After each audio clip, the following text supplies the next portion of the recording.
Chapter 312. Baya stood up in shock. The knitting rope in her hands fell to the ground. She asked in surprise, "Why are you here?" "I'll take you away first. We'll talk on the boat," Sujiran said and jumped in. Baya stood still, her brows furrowed, and her breathing became uneven.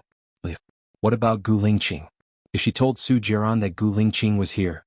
No, Sujiran would not take Gu Lingqing away. He might even kill Gu Lingqing here. She could not tell Sujiran that Gu Lingqing was here too. If she said that she would not leave, Sujiran would definitely be suspicious. He would not leave either. When Gu Lingqing came back, he would meet Gu Lingqing. "Wait for me outside. I'll pack up and leave," Baya said. Sujiran looked at the simple little house. From the bamboo board, to the firewood in the corner and the pig leg on the ground, his eyes became colder every time he saw something. He squinted and glanced at Baya. His pale face had replaced the joy he had when he saw her just now. "Who else lives here besides you?" Sujiran asked. "I live alone," Baya answered. "You built all these?" Sujiran did not believe it. He looked at Baya's eyes. Baya looked at Sujiran calmly. From the color of the bamboo, Sujiran would not believe her if she said that this house was here when she came. "Yes," Baya answered. Sujiran sneered and looked at the food. "Where's the pig leg over there? Did you hunt it as well?" "I asked someone else for it. There are other families living on this island. If you don't believe me, I can take you there now," Baya said coldly, staring at Sujiran without blinking.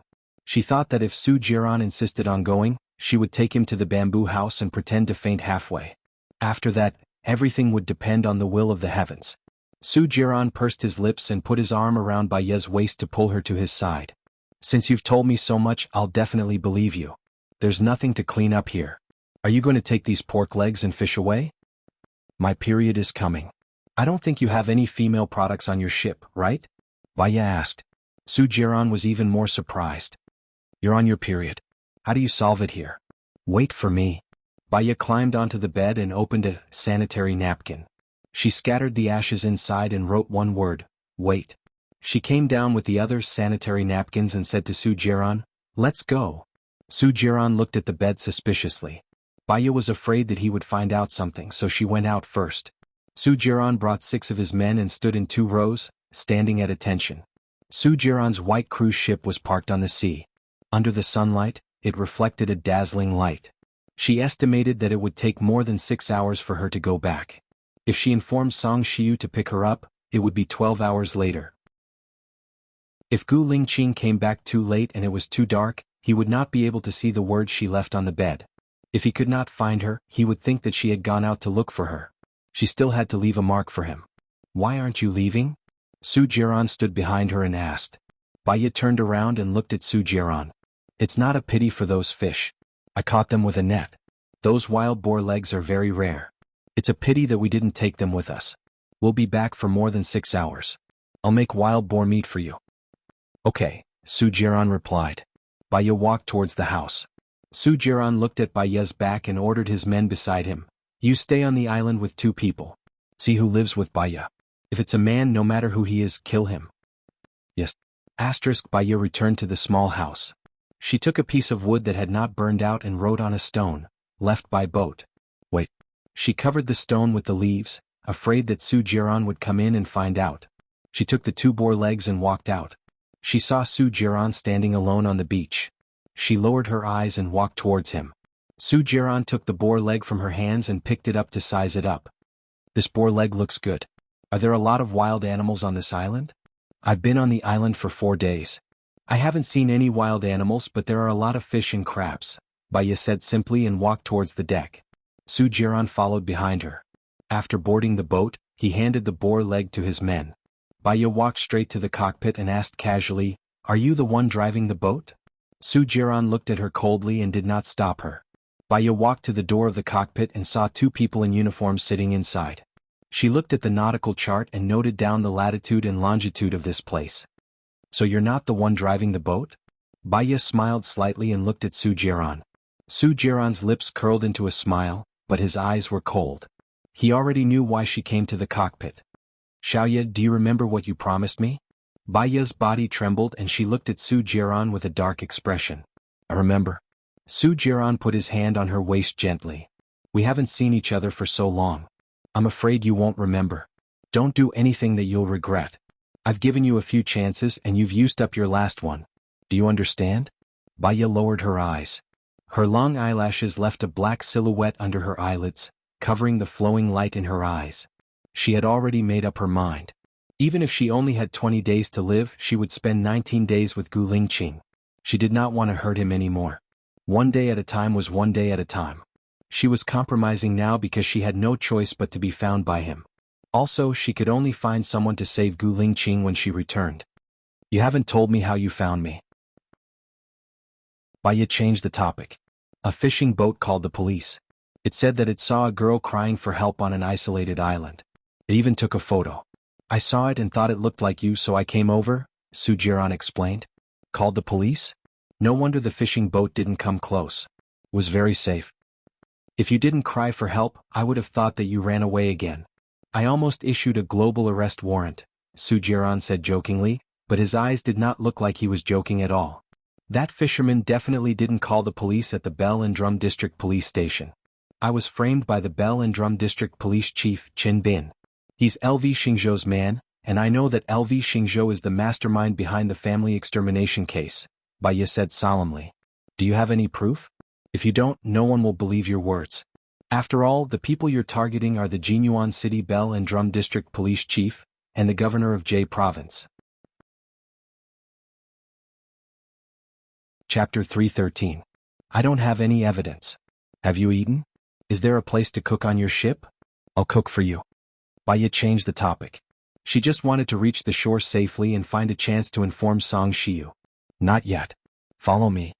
Su Jiran turned around and stopped after taking 2 steps. Baya also stopped and kept a safe distance from him.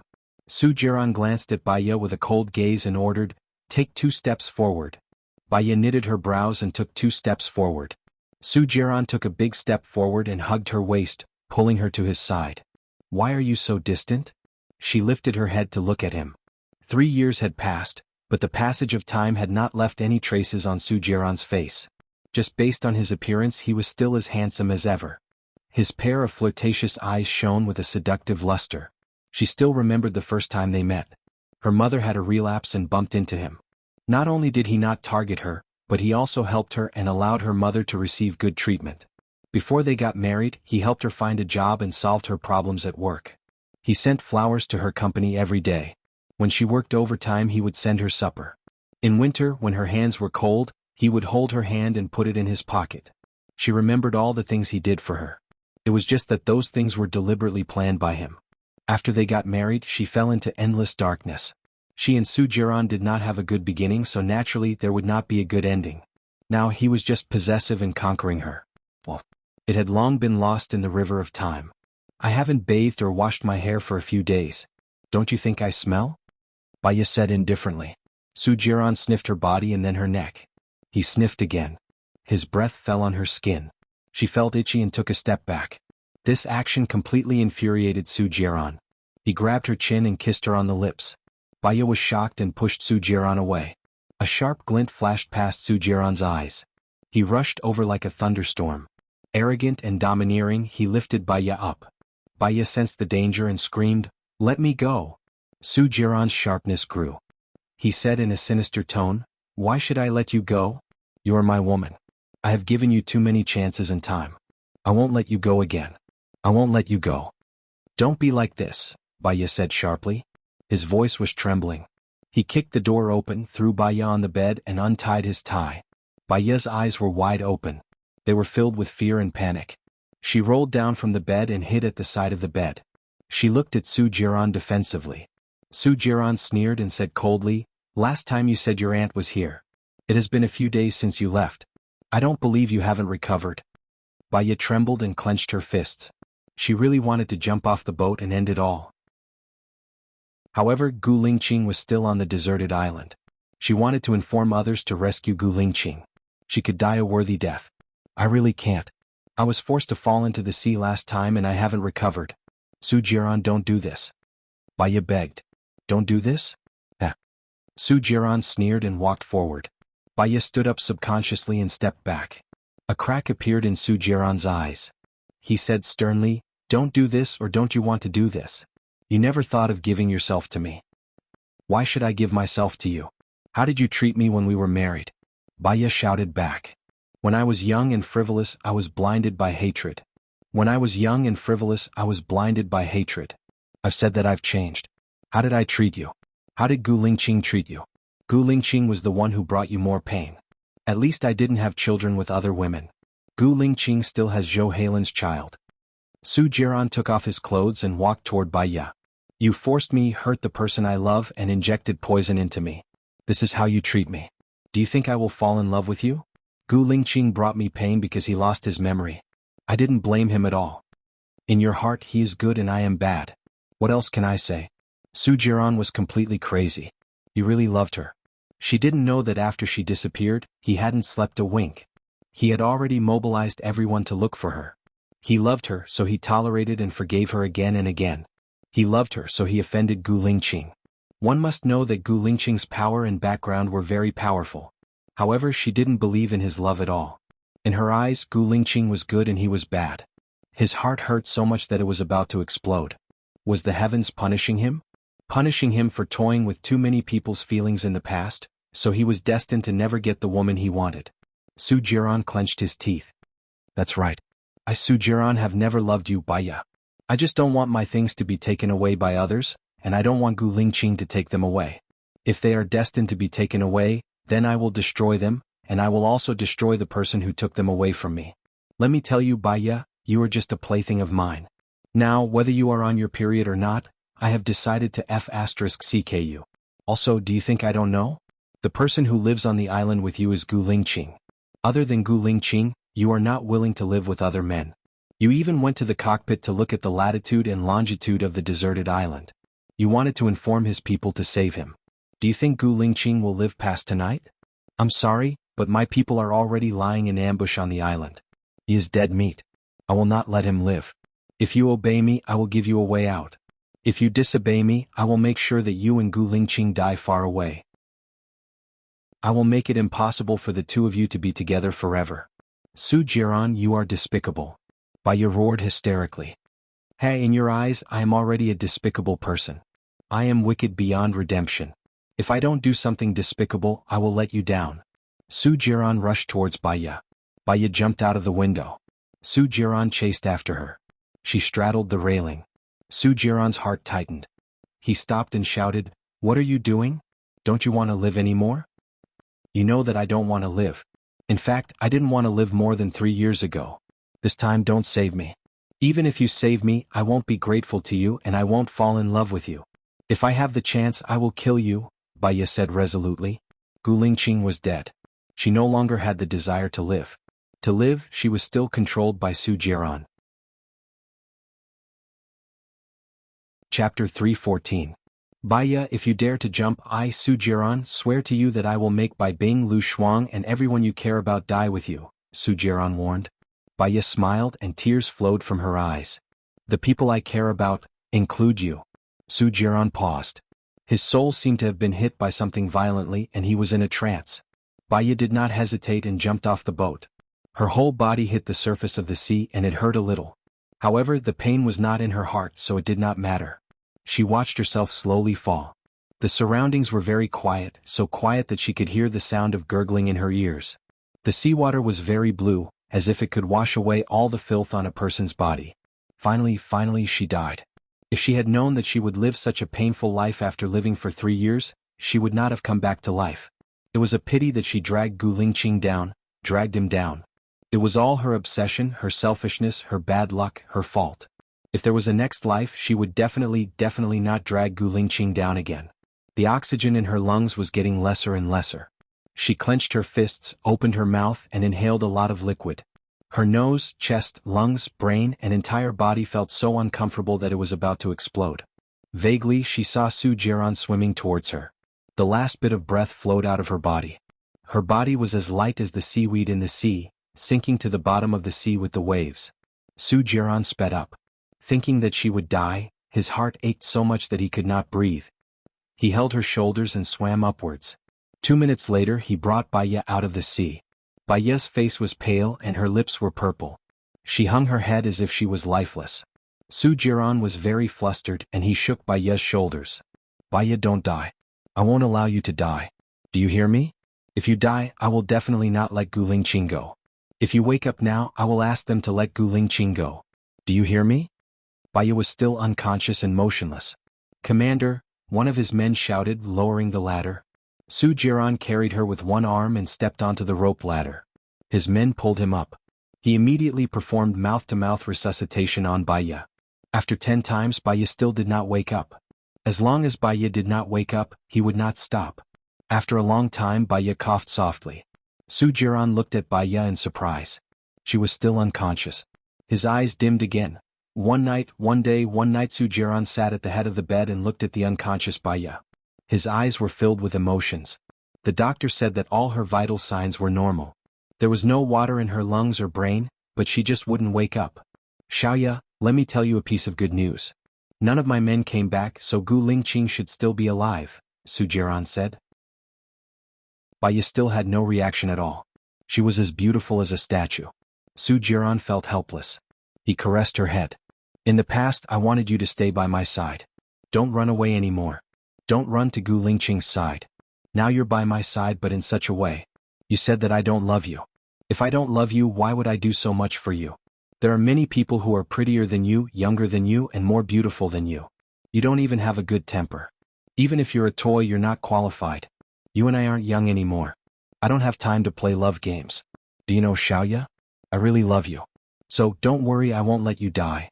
Even if you're in a vegetative state, I'll take care of you for the rest of your life. The only response he got was silence. Knock, knock, knock. There was a knock on the door. Su Jiran looked at the door in annoyance. Come in. Commander-in-Chief Gu Lingqing is back. He's outside with his men. He's asking for you, Su Jiran's subordinate, Hulan reported. Su Jiran twitched the corner of his mouth and smiled. He asked me for her, so I have to give her to him. Who does he think I am? Where is this place? How many men and weapons did he bring? He brought a few hundred men and they're all armed. There are also 10 tanks. It's a big battle formation, Hulan said worriedly. What are you afraid of? Do you think my men and weapons are all vegetarians? If they step into my villa, kill them on the spot, Su Jiran ordered sternly. Commander-in-Chief. Hulan risked her life to shout. She lowered her head and said, I don't think it's worth it for a vegetative state. Su Jiran slapped her. What do you mean by it's not worth it for a vegetative state? The vegetative state lying on the bed is my wife. Listen to my orders and prepare for war. Su Jiran's phone rang. He saw that it was the president's and picked it up. Jiran, what's going on? Gu Lingqing brought a large group of people to your doorstep to ask for you. Where are you hiding? The president asked, puzzled. He wants my wife. If I give my wife to him, I'll lose face. I won't hand her over to him. Let's start the war, Su Jiran said with certainty. No, Jiran, listen to me. If the internal conflict is so intense, not only will it affect the unity of the country and other parties, it will also cause international speculation and enemy countries to take advantage of the situation. It will also affect country A's status in the international community. I don't suggest starting a war. Talk to Gu Lingqing. His attitude is too firm. He's saying that I ordered you to do it and he's trying to frame him. After all, he's the leader of the special forces and your actions represent me. So, if you can't negotiate in half an hour, I'll withdraw my armed forces from your place, the president said apologetically. Su Jiran immediately understood the main point. You mean you'll help Gu Lingqing and not me? I'm not helping Gu Lingqing. It's just that if you start a war, it will really affect the unity of the country. I can only withdraw your armed forces to maintain peace, the president explained. Su Jiran understood and sneered. Gu Lingqing's people listened to Gu Lingqing and not the president. The president couldn't do anything about it and he couldn't stop it. Moreover, he was more afraid of offending Gu Lingqing. However, he was different. To put it bluntly, he was the president's dog. Many people could replace his position. At a critical moment, the president would definitely sacrifice him. Su Jiran walked out of the car. Gu Lingqing also got out of the car. He walked in front of Gu Lingqing and went straight to the point. Do you know why Baiya still didn't choose to be with you when you were released? Baiya chose to be with me. Now you're the one who imprisoned her. Su Jiran, I must take her away today, Gu Lingqing said firmly. Take her away? Do you want to take her body away? Su Jiran said coldly. Gu Lingqing's eyes were sharp. If she dies, I'll bury you with her. Chapter 315. As soon as Su Jiran finished his words, Gu Lingqing punched at Su Jiran's face.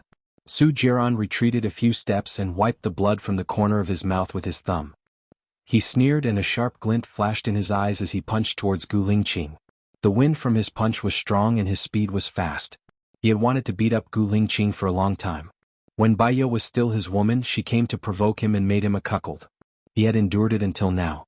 Gu Lingqing turned sideways and dodged Su Jiran's punch. He held his arm and pushed him along the direction of his strength. Su Jiran realized Gu Lingqing's intention. He held back the strength of his punch and rushed past Gu Lingqing. At the same time he kicked backward. Gu Lingqing stepped back and dodged Su Jiran's kick. Gu Lingqing also loosened his grip on Su Jiran. Su Jiran punched again. Gu Lingqing pushed his arm away and also punched at Su Jiran's head. Su Jiran lowered his head and dodged. When his elbow hit Gu Lingqing, he was also kicked by Gu Lingqing. After that, the two of them wrestled with each other. Su Jiran's soldiers and Gu Lingqing's soldiers looked at each other. They looked at each other and then looked at their own boss. With a bang, the sound of a pistol was heard. Everyone looked at the person who fired the gun. Su Zheng and Gu Lingqing's father both brought a group of people. What a scandal! Gu Lingqing's father, Gu Tianhang, said angrily. Get up, all of you, Su Zheng also said sternly. Su Jiran stood up lazily and patted the dust on his body. Gu Lingqing also stood up. He tightened his jaw and looked ahead with a cold expression. His eyes were filled with disdain for all heroes. Follow me, Gu Tianhang said to Gu Lingqing. Let's go home and drink milk, Su Jiran said sarcastically. Gu Lingqing's sharp gaze swept over Su Jiran. Now he knew why Baiya chose to leave him after he was released, why Baiya insisted on leaving the deserted island, and why Baiya made him promise to live well after she died. He knew that Su Jiran was despicable, but he didn't expect him to be despicable enough to poison Baiya. If you have something to say, come at me. Don't target Baiya, Gu Lingqing said sternly. I can do whatever I want with my woman. What does that have to do with you? Also, if I have something to do with you? Sorry, you are nothing in my eyes. I don't have time to waste on you. Su Jiran retorted. Gu Lingqing grabbed Su Jiran's collar and pulled him up. Where is Baiya now? I want to see her. Su Jiran raised his chin and curled up the corner of his mouth. He said evilly, she is my woman. Why should I let you see her whenever you want to? I won't let you see her. I won't let you see her for the rest of your life. Gu Lingqing clenched his teeth and pulled Su Jiran in front of him. You tried to kill me first. If I take you to the military court, I promise you won't see the sun tomorrow. Su Jiran was not afraid at all. He let go of Gu Lingqing's hand and straightened his clothes. He said lazily, if you have evidence, you can take me to the military court. But don't blame me for not reminding you. If I die, I will let Baiya die with me. Gu Lingqing locked Su Jiran in a death grip. Su Jiran guessed it right. Firstly, there was no evidence. Secondly, Baiya was his weakness. For Baiya, he would not take Su Jiran to the military court. This pressure shrouded his heart. He could not vent it. He clenched his fists so hard that the veins on the back of his hands were bulging. Su Jiran seemed to have seen through it. He smiled arrogantly and arrogantly. What's mine is mine. Others can't get it no matter how hard they try. Gu Lingqing punched Su Jiran's face again. He spat out a mouthful of blood. One of his teeth was knocked out. F***ck Su Jiran was enraged.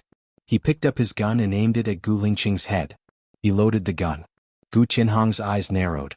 He picked up his gun and aimed it at Su Jiran. Do you think the Gu family is jealous? The soldiers saw that the situation was not right. They all picked up their guns. Their foreheads and noses were covered in cold sweat. If anyone opened fire, there would definitely be countless casualties. Everyone held their breath. The surroundings were eerily quiet. Su Zheng looked at Gu Tianhang, then looked at Su Jiran. His phone rang. When he saw that it was from the president, he quickly picked it up. Old Gu Lingqing Jiran, the president called. He wants us to go to the president's palace. It's urgent, Su Zheng said. Gu Tianhang was the first to take out his gun. Su Jiran looked at Gu Lingqing coldly. He didn't want to take out his gun. Gu Lingqing pursed his lips. He was neither servile nor overbearing. He was fearless in the face of danger. He looked at death calmly. His eyes were focused and sharp. He had an awe-inspiring dignity. Su Jiran thought of the president's words. If he couldn't solve it in half an hour, his people would be dismissed. Only with power could he be invincible. He took out his gun. That's good. The president wants us to go now. I've arranged a plane. Let's go together, Su Jing said to everyone. The roaring sound of the plane's engine could be heard from afar. Gu Lingqing looked at the window of Su Jiran's villa. He narrowed his eyes. There was an obscure look in his dark eyes. If he guessed correctly, Baiya was inside. He should protect his woman. He didn't know how Xiaoyu was doing now. President Palace Su Jiran was there. Gu Lingqing was there. Gu Tianhang was there. Su Zheng was there. Shinian was there. The president said with a smile, "We're all brothers. Why can't we solve it? Why do we need to fight? Su Jiran kidnapped my wife. It's not too much for me to ask for my wife back, right?" Gu Lingqing asked coldly. Su Jiran smiled. "She's your ex-wife. Your ex-wife is also my ex-wife. She's willing to be with me. Are you going to snatch her away from me? Are you really going to snatch her away from me? You injected the virus into my wife. If she was willing, why did you do it?" Gu Lingqing asked coldly. "That's because she's willing. Whether she was willing or not, let her say it herself. If she wasn't willing, then please detoxify her immediately and don't imprison her anymore. Can you do that?" Gu Lingqing asked powerfully. "The problem is that she can't say it now. She accidentally fell into the sea. After I rescued her, she has been in a coma until now." Su Jiran said coldly. "What? How did she fall into the sea?" Gu Lingqing was shocked. "That's the question for you. She wanted to go with me, but you didn't let her. You pushed her into the sea," Su Jiran said coldly. Gu Lingqing slammed the table and stood up. He said sternly, "You're talking nonsense. Did you push her into the sea?" Su Jiran leaned on the chair lazily. "If I pushed her into the sea, why would I rescue her? Su Jiran." Gu Lingqing was so angry that he was about to explode. His whole body was like a taut string that could explode at any time. Su Jiran's phone rang.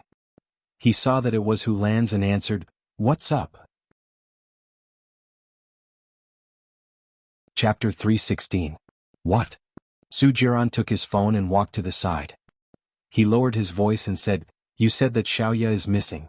How did she disappear?" "I don't know. I went to Miss Bai's room just now. There was no one on the bed," Hu Lan said trembling. "She woke up? Look around the villa." "She shouldn't have gone far," Su Jiran said anxiously. "We've searched every corner of the villa. We've checked the CCTV too. No one walked out of Miss Bai's room," Hu Lan reported. Su Jiran understood. He swiped his phone and strode towards Gu Lingqing. He picked up Gu Lingqing's collar. Gu Lingqing pushed him away and said sternly, "Get lost." "Gu Lingqing, are you crazy? Without me, Baiya wouldn't be able to live for more than a month. You actually got someone from the shadows to kidnap her?" Su Jiran said angrily. Gu Lingqing frowned. "What do you mean by that? Xiaoyu was kidnapped?"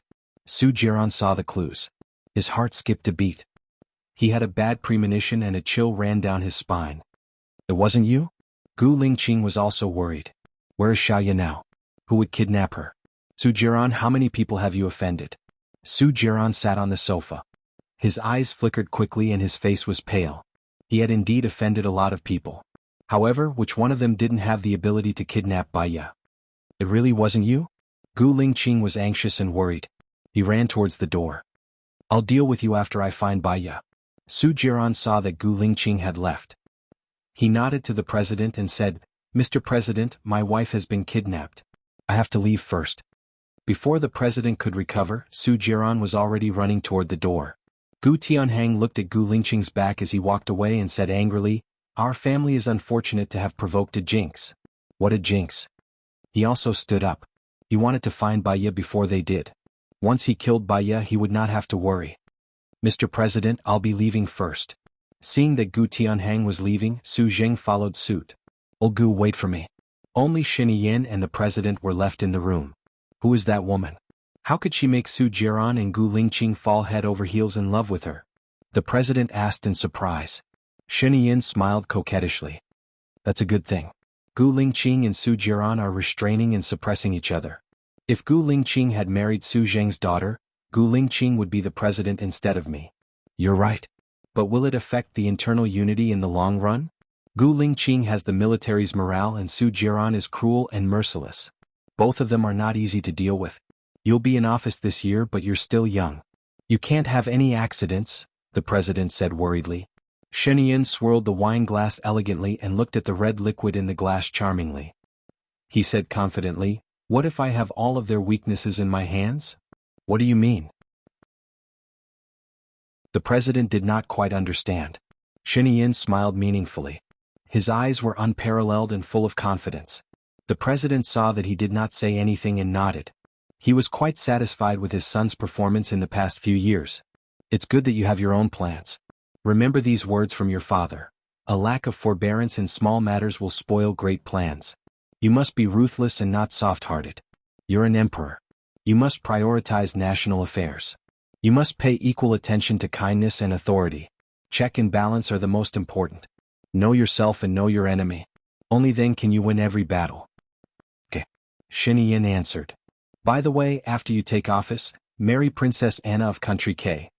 Country K is very important to our stability in the international market and is also an important diplomatic support for our country. In addition, her mother is the Princess Royal of Country S. Country S is a big country with oil and mineral resources. She needs to visit her uncle more often. The president told him. Shiniyin looked down. His charming eyes were dark and gloomy. He put down the wine glass and said, Dad, have you ever thought of marrying Su Jiran's mother? The president shook his head. I can distinguish between national affairs.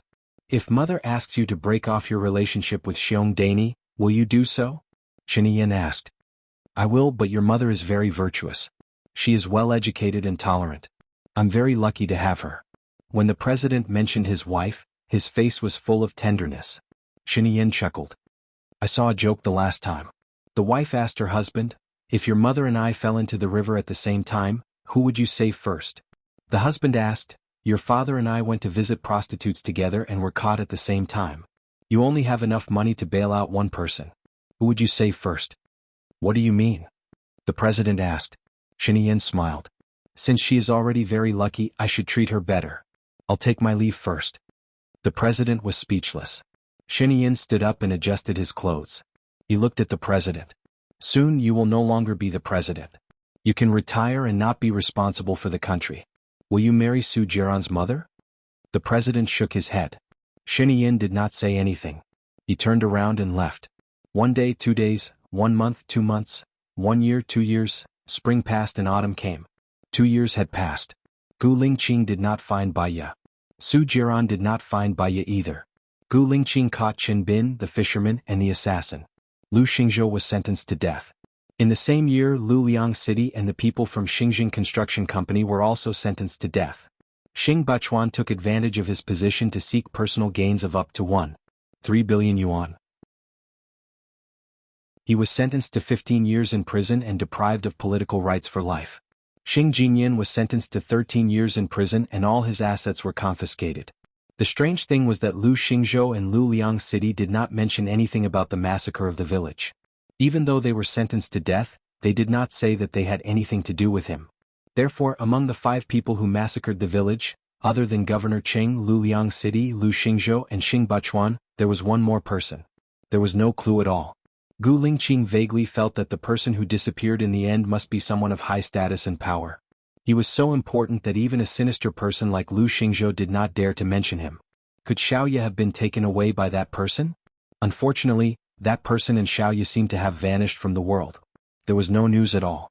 During the first year of Baiye's disappearance, Gu Lingqing often woke up from his dreams. Every time, he dreamed that Baiye's face was covered in blood and he was begging him for help. When he woke up, he was at his wits' end again. Alcohol and cigarettes became necessities in his life. Because of excessive drinking, he had a gastric hemorrhage. He went to the hospital for emergency treatment and almost died. He was still alive. Subconsciously, he wanted to go with Baiye. After he was saved, he continued to drink and smoke. He was depressed until one day, a farmer sent a child to him. Chapter 317. He asked the farmer how he and Baiye's child came to be. The farmer said that more than 6 years ago, a man gave him the child and let him raise it. He gave him 3,000 yuan a month. Then the man asked him to send the child to a man named Gu Lingqing. He didn't know anything else. He asked the farmer if he could describe the man's appearance. The farmer shook his head and didn't say anything. He didn't know if the farmer didn't know the man's appearance or if he really didn't know. He checked the farmer's background and the people in the farmer's village. There was no problem. The farmer was an honest farmer who lived in a remote mountain village. The others didn't know where the child came from, and they had never seen the man that the farmer mentioned. He wondered if the reason why he returned the child at this time was because he didn't want to see the farmer give up on himself. The child must have been taken away by someone on his side. He went to visit the chief that he had met when he was on a mission, General Kai Qingyun. Unfortunately, General Kai Qingyun had already passed away 3 months ago when he arrived. Everything seemed to be a mystery. He couldn't find the exit, nor could he find any clues. He named the child Gu Yan to continue their relationship, to continue all the unfinished love. He also temporarily left the military and inherited the family business. If he found Baya, he would bring Baya to travel around the world and live a peaceful life. Unfortunately, another year passed and he still couldn't find Baya. Zhou Hailan was diagnosed with diabetes, and Gu Lingqing took the other child, Gu Ruoxin, to take care of him so that the two children wouldn't be lonely. It was the first day of school, and Gu Ruoxin and Gu Yan were about to enter the first grade. The school let the first graders go to school a day earlier to get to know each other. They also organized a parents' meeting, and all the parents gathered in the hall. Gu Lingqing saw Su Jiran. Su Jiran also saw Gu Lingqing. They looked at each other and Gu Lingqing turned his face away, ignoring him, and walked to the back. Su Jiran stood in front of him and questioned, "Why did you leave the military? Why didn't you deal with me? My research on the antidote has failed. Baya is dead for sure." Gu Lingqing looked at Su Jiran coldly. "For people like you, if Xiaoye is still alive, you should watch me and Xiaoye live happily together. If Xiaoye is dead, I can't let her die. You are not qualified to die with her." Su Jiran lowered his eyes. "She's already dead. If she wasn't dead, the people who captured her would have come to threaten you or me, but they didn't. She will always live in my heart. Get out of my way," Gu Lingqing said in a deep voice. Su Jiran looked up at him. "Xiaoye is really dead. I poisoned her with my own hands. The research on the antidote failed and no one can save her. That day on the ship, I wanted to have sex with her. She jumped off the ship into the sea. When I fished her out of the water, she was already dead. In the end, it's me, it's all me, it's me, it's me, it's me, it's me, it's her death. Gu Lingqing, look for me to avenge her. Why are you leaving me hanging like this?" Gu Lingqing ignored him. He pushed him away, walked past him, and sat on the last seat. Su Jiran followed behind him and sat down next to him. His eyes were filled with despondency, pessimism, and self-blame. He thought that by threatening his life he could keep Xiaoye by his side. He still didn't ask for her love. He just wanted her to stay with him.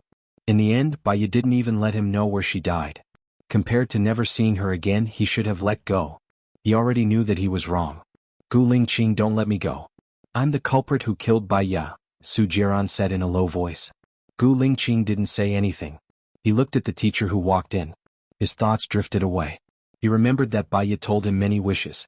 All of them were just to persuade him not to seek death. He knew it. He understood it. Now that he and her child had returned to him, he couldn't die. "But Xiaoye, where are you?" "Gu Lingqing, did you hear what I said?" Su Jiran frowned and asked. "What did you say?" "I don't want to hear it. I won't kill you, but it doesn't mean that I want to see you. Don't appear in front of me again," Gu Lingqing said coldly. "If you don't take revenge on me, you'll regret it," Su Jiran warned. He was annoyed and left through the back door. The teacher glanced at Su Jiran, twitched the corner of his mouth and continued, "It's very important for the first graders to form habits. Parents, please supervise your children's study habits and try to finish their homework before doing other things." In the past, when the children were in kindergarten, many families would take their children away after informing the teacher. When the parents went out for a trip, they would tell the teacher and take their children away. But when it came to the primary school, this kind of thing was not allowed. "If you want to leave for half a day, you can tell me. If you want to leave for a day, I have to ask the principal. If you want to leave for 2 or more days, you must have a valid reason or a sick leave certificate from the hospital. In the future, leave your children to us. We will be responsible for you and your children. But parents are the best teachers for their children. I hope that parents will set an example for their children." Involuntarily, Gu Lingqing thought of Baya again. If Baya was still alive, she would definitely be a good mother. She would definitely teach her children well. Gu Lingqing's heart was tightly entangled by the poisonous vines. A wave of bitterness flowed out. Xiaoye was really cruel. She disappeared just like that. She didn't even leave him a single message. After the parent-teacher meeting, Gu Lingqing picked up the 2 children and went straight to his office. The assistant knocked on the door. "President Gu, there are 10 tutors coming for an interview today. Call them to the meeting room," Gu Lingqing ordered. "Yes." By the time Gu Lingqing arrived at the meeting 5 minutes later, the 10 interviewees had already arrived. He sat on the boss's chair. It was a habit he had developed over a long period of time in the military. Even in his own space, his back was ramrod straight. I need a tutor who can spend the night with the child. They will be full-time on Saturday and Sunday after school. If anyone feels that the time is not suitable, they can leave early. After he said that, 7 of the 10 interviewees left. Only 3 remained, 1 male and 2 females. Gu Lingqing glanced at their faces. Tell me about your advantages. I would like to know how much the tutors are paid, President Gu? The only male interviewee asked. Tell me about your advantages first. If you don't have any advantages, what's the point of telling you? Gu Lingqing said coldly. Chapter 318. Gu Lingqing nodded. He looked quite satisfied and looked at the girl in the middle. The girl in the middle smiled and said, I used to be a language teacher in primary schools. I've taught the 1st, 2nd, 3rd and 4th grade classes. I'm more familiar with the current education program in primary schools. I'm sure I can teach your son well. Gu Lingqing nodded and looked at the last girl. At first glance she was very beautiful. Her facial features were exquisite and flawless. Her skin was fair and smooth like a jade belt. In particular, her pair of big eyes were abnormally calm, like the vast ocean. She didn't have the impetuosity of the modern beautiful girls. The only thing that didn't fit the modern aesthetic was her figure. She was slightly plump and rather round. Hello, Mr. Gu. My name is Wu Nian. I'm 28 years old this year. I've been working in an orphanage in Sea City. I think your child doesn't lack education. They have education. Maybe they have more education than the average person. More likely they are smarter than the average child. I can help them develop good habits. Secondly, I won't let them feel lonely spiritually. Gu Lingqing frowned slightly. Why won't you let them feel lonely spiritually? There's something to do. There's a goal that needs to be achieved. They'll work hard for the goal. They'll use hard work to replace longing and loneliness. This is a process of guidance, Wu Nian explained. What if it's useless even if they work hard? Won't they feel even more lonely and desolate? Gu Lingqing asked. That's because they've set the wrong goal to work hard for. Only by changing their goal appropriately can they become more proactive in working hard. Then they'll continuously improve their goal and won't feel lonely and desolate. Of course, when they're inflated, they'll also be suppressed appropriately. I hope Mr. Gu will give me a chance. Wu Nian said sincerely. If you want to stay, the others can leave first, Gu Lingqing said in a deep voice, scrutinizing Wu Nian. Wu Nian lowered his eyes and was quiet. The others all left. Gu Lingqing asked, What's your expected salary? Wu Nian looked at Gu Lingqing. The first month is 1,000 yuan, the second month is 2,000 yuan, and the third month is 3,000 yuan. In the future, each month is 1,000 yuan more than the previous month. The maximum is 100,000 yuan. Or we'll discuss it again when it reaches 100,000 yuan. Of course, if Mr. Gu feels that I'm not doing well, you can fire me at any time. Me. You are very confident. When can you start to work? Gu Lingqing asked. Tomorrow is the weekend. Your child should be resting, right? I will come to work on Sunday. Is it convenient for you? Wu Nian asked. Gu Lingqing nodded. It's good for you to get to know each other earlier. Come to my company at 8 a.m. on Sunday. My people will pick you up. You have 4 days off a month. You need to apply for it in advance. Wu Nian nodded. Got it. Is Miss Wu married? Gu Lingqing asked suspiciously. No. At your age you should have a boyfriend, right? Gu Lingqing furrowed his brows. I did in the past, but we broke up, Wu Nian said simply. Got it? You can go now. Gu Lingqing said in a deep voice. He took out Wu Nian's resume. Orphan, no parents, grew up in the Daoren orphanage in City C. After graduating from the normal university, he had been working at the Daoren orphanage. He called his assistant and ordered, Call the Daoren orphanage and ask if there's a teacher called Wu Nian. Ask him why Wu Nian resigned. Yes. Wu Nian walked out of Gu Lingqing's company. She looked back at the towering building and smiled. Gu Lingqing, we finally meet. She dialed Lu Shuang's number as she walked towards the road. How is it? Have you been hired? Lu Shuang asked anxiously. Yes, I've been hired. I'll go to work on Sunday, Wu Nian said with a smile. Congratulations. If you need any help, just let me know, Lu Shuang said as he patted his chest. Wu Nian's eyes were filled with sadness. You've helped me a lot. It's all my fault. What are you talking about? I was originally angry because he used me. But because of you I feel like I've earned some back. It wasn't in vain that I was tortured by him. Lu Shuang had always been straightforward. Wu Nian felt even more guilty. I'm sorry. If it wasn't for me you could have gone far away. I'm sorry Shuang Yo. What far away? Our son is at his place. Let's not talk about this. Tomorrow is Saturday. Since you're out now, let's have dinner together tomorrow, Lu Shuang invited with a smile. Okay. I'll go to your place. I'll go to the nursing home first, Wu Nian said softly. Be careful. Don't get found out, Lu Shuang said worriedly. I know. I'll hang up first. Wu Nian hung up the phone and got into a taxi. She went to the nursing home and looked out of the window. The sunlight was just right. It shone in through the window and fell on her beautiful body. She was still alive. Half an hour later Wu Nian paid the fare and got out of the car. She walked to the door. She had to register to see the patient. She wrote Bai Bing's name but not her own. Then she walked in. Bai Bing was still locked in the glass window. She sat on the chair as if she was meditating. She didn't move at all. A nurse passed by. Wu Nian asked the nurse, "What's the situation with the lady inside?" The nurse glanced at Bai Bing inside. She was fine last year. She exercised, studied, smiled and was positive and sunny. But one day her ex-husband's wife came to visit her. She knew that her ex-husband had died in prison and her daughter had also died. That's when she started to become like this. That's when she became like this. She knew about Xing Bachuan's death. Lu Shuang had told her that he was assassinated. Can I go in and see her? Wu Nian asked. You can, but you have to be careful. She might attack you, the nurse reminded her and opened the door with the key. Wu Nian walked to Bai Bing and sat down opposite her. Bai Bing's eyes trembled slightly. She looked at Wu Nian and took the initiative to speak. Xiaoya told me that as long as I become better and better, he would be enchanted by me the next time we meet. Now that Bachuan is dead, what's the use of me becoming better and better? A dead person still has a soul. Maybe he's looking at you in this room right now. Do you want him to see you become better and better, or do you want him to see you become more and more haggard? Wu Nian said softly. Does a dead person really have a soul? My husband is dead and my daughter is also dead? Bai Bing held Wu Nian's hand emotionally.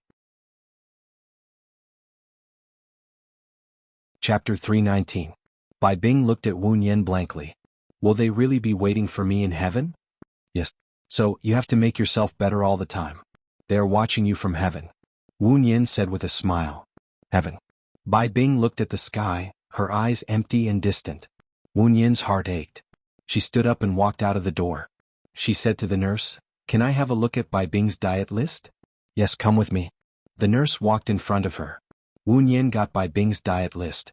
It was light. She glanced at it and said, It's well prepared. The nurse laughed. Of course. Although the old lady lost her daughter, she has a very rich son-in-law. Mr. Gu would send someone over every month. Other than paying, he would also bring old Madame Bai out for a walk and buy some clothes. It's not bad that old Madame Bai has such a son-in-law. She is really lucky. Wu Nian lowered her eyes and understood. She said to the nurse, Here's the thing. I was asked by my friend to come and see Mrs. Bai. If someone asks you, can you not mention that someone has come to see her? Baiya took out a red envelope from her bag and stuffed it into the nurse's hand. I can't take this, but I'm very tight-lipped. I won't say what I shouldn't say. Don't worry. The nurse promised. Thank you. Wu Nian left the sanatorium. She didn't take a taxi. She wandered on the road alone, walking and walking. Company A was an urbanized city.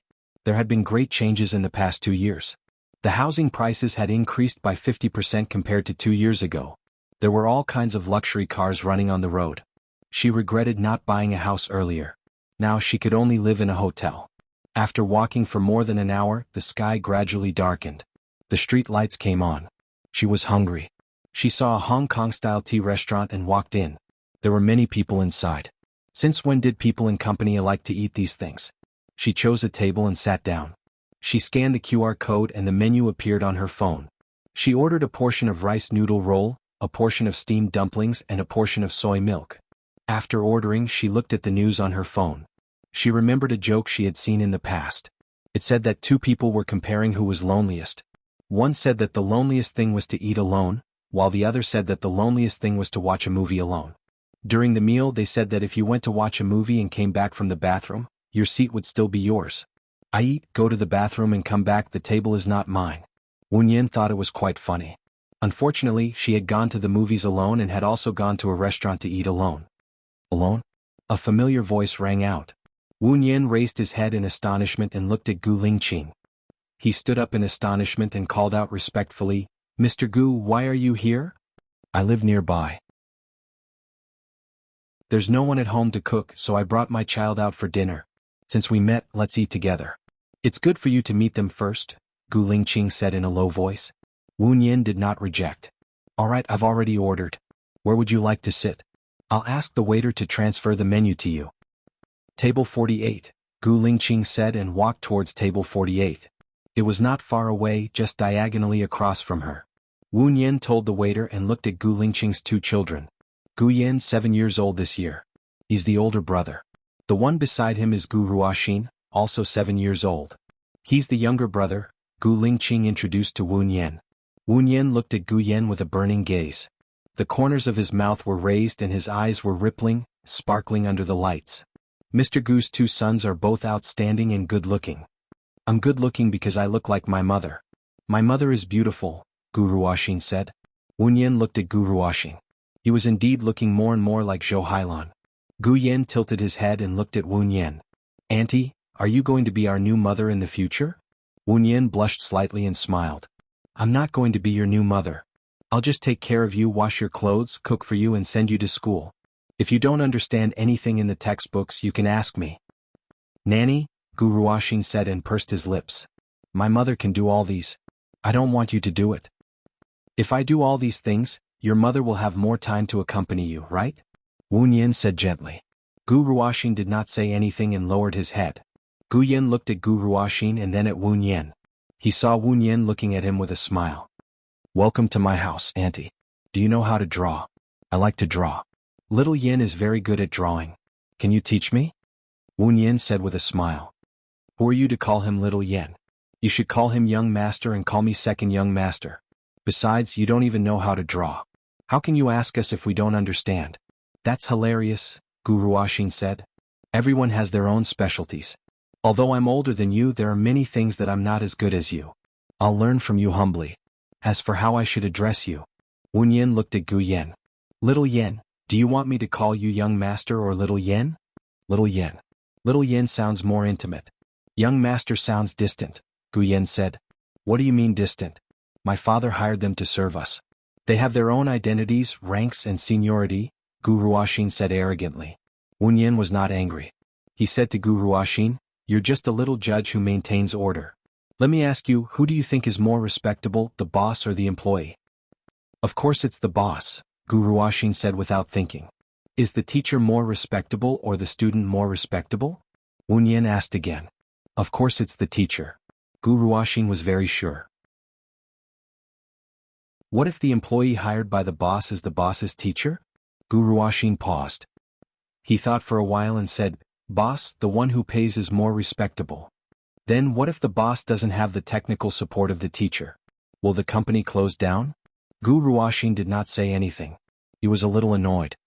"What nonsense are you talking about? I'm talking about seniority. Why are you talking about it?" Gu Lingqing looked at Wu Yin and did not say anything. He wanted to see how Wu Yin would handle it. Wu Yin smiled good-naturedly. "The dishes are here. Let's eat first. I'll go wash my hands." Wu Yin stood up and walked to the washroom. When she was washing her hands, Gu Lingqing appeared beside her. "I want to know how Mr. Wu will handle it?" Gu Lingqing asked.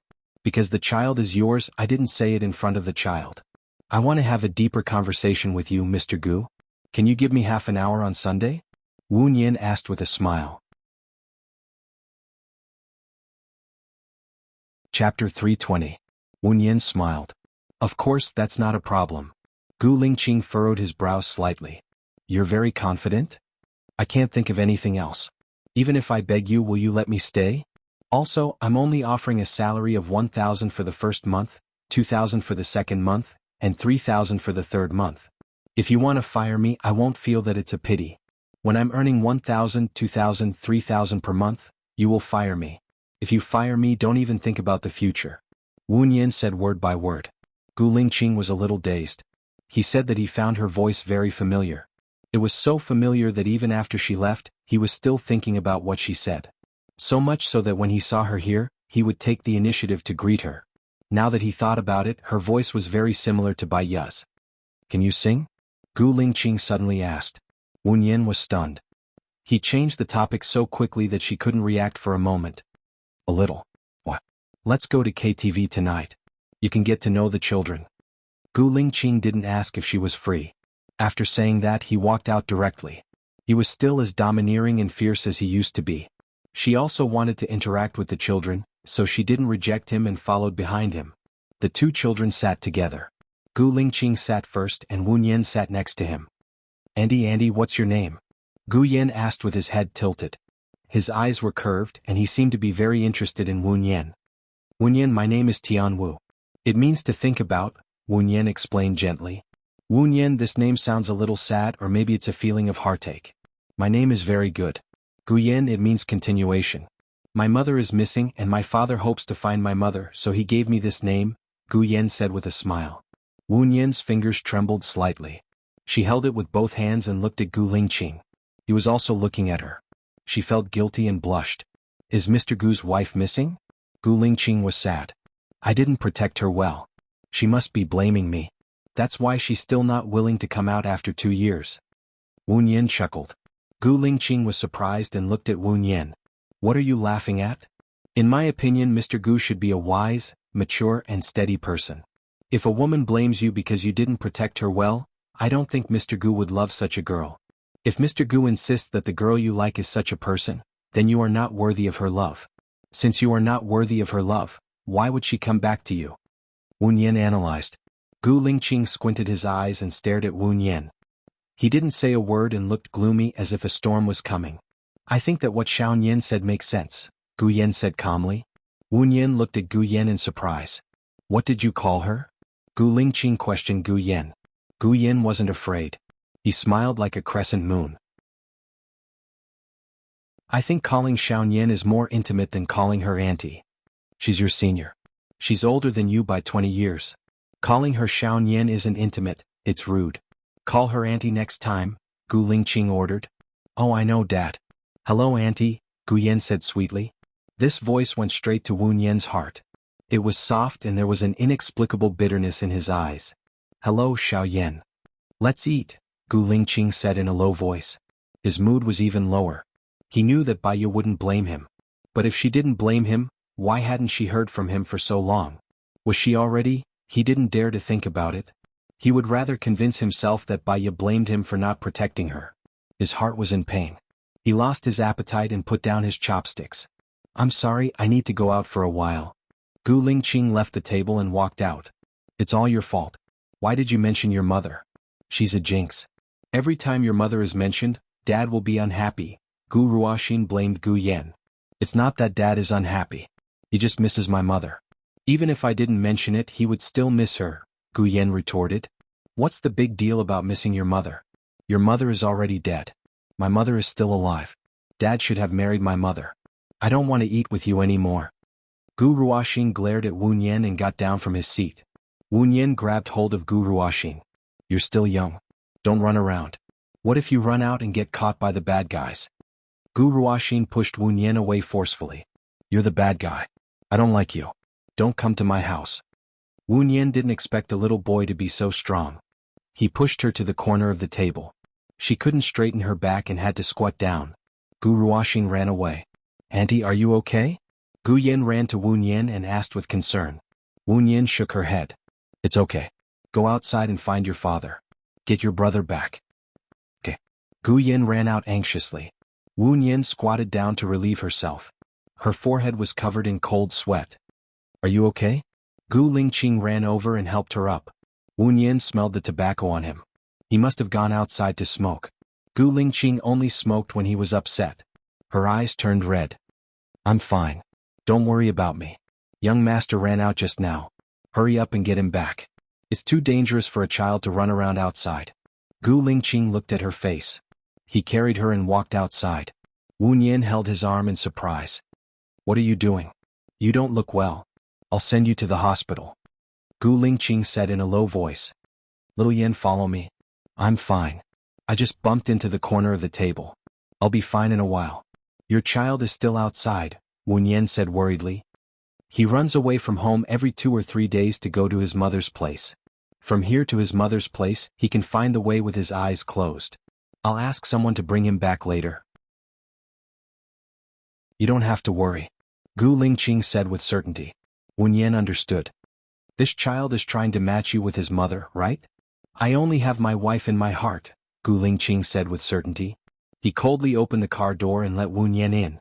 Gu Yan climbed into the car and sat next to Wu Yan. Gu Lingqing drove. "Annie, don't worry. It's very far from here to the hospital. Medical science is very advanced now." Gu Yan comforted her and raised a bright smile. Wu Yan rubbed Gu Yan's little head. "Thank you. After hearing you say that, I don't feel that much pain anymore." After Wu Yan said that, he looked at Gu Lingqing and said, "Mr. Gu can drop me off at the entrance of the hospital. I'll go in myself. You and little Yan haven't eaten anything yet. Your child is growing. It's not good for him to be hungry." Chapter 321. When I was heartbroken in a city, I wanted to leave. I wanted to leave the people I knew and the things that hurt me. I even closed Weibo, WeChat and changed my phone number. By chance, I met a very good stranger who happened to be from City A, so I came to City A. Wu Yan lowered his eyes and explained sadly. "Where do you live now?" "I saw that the address on your resume is the address of a hotel," Gu Lingqing asked. "So, it's very tempting for me that you can provide food and accommodation there," Wu Yan said jokingly. Gu Lingqing didn't say anything and continued driving.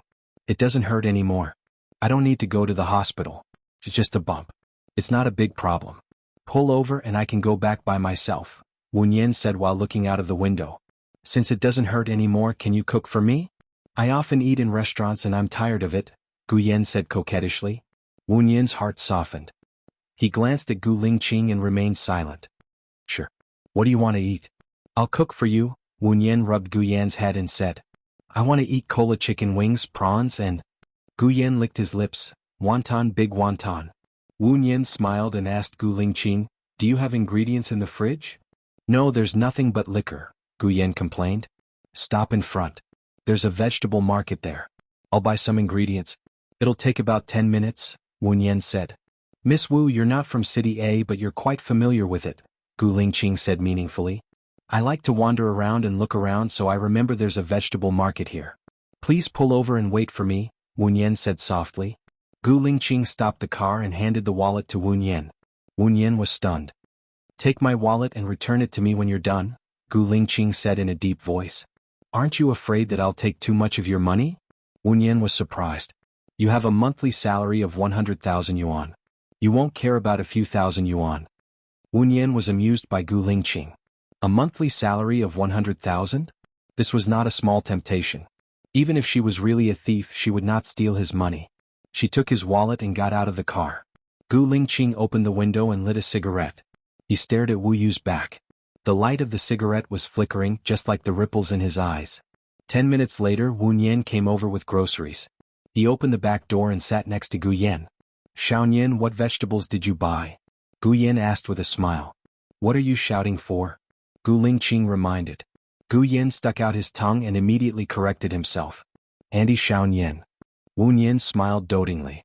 "I bought cola, chicken wings, prawns, pork, preserved vegetables, eggs, tomatoes, salted duck eggs, vegetables, shiitake mushrooms, carrots, cabbage, rice and seasonings." "You bought so much. How can we finish it with just the 3 of us?"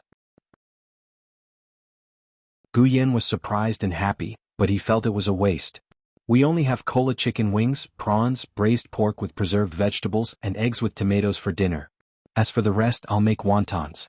When it's done, I'll freeze it in the fridge. When you want to eat it, I'll boil it in boiling water. You can have it for breakfast tomorrow," Wu Yan explained. Gu Lingqing looked at Wu Yan. "You know how to make braised pork with preserved vegetables?" "Yes, we can eat it tomorrow if we can't finish it," Wu Yan said with a smile. Gu Lingqing didn't say anything else. He sped up and drove back to the condominium.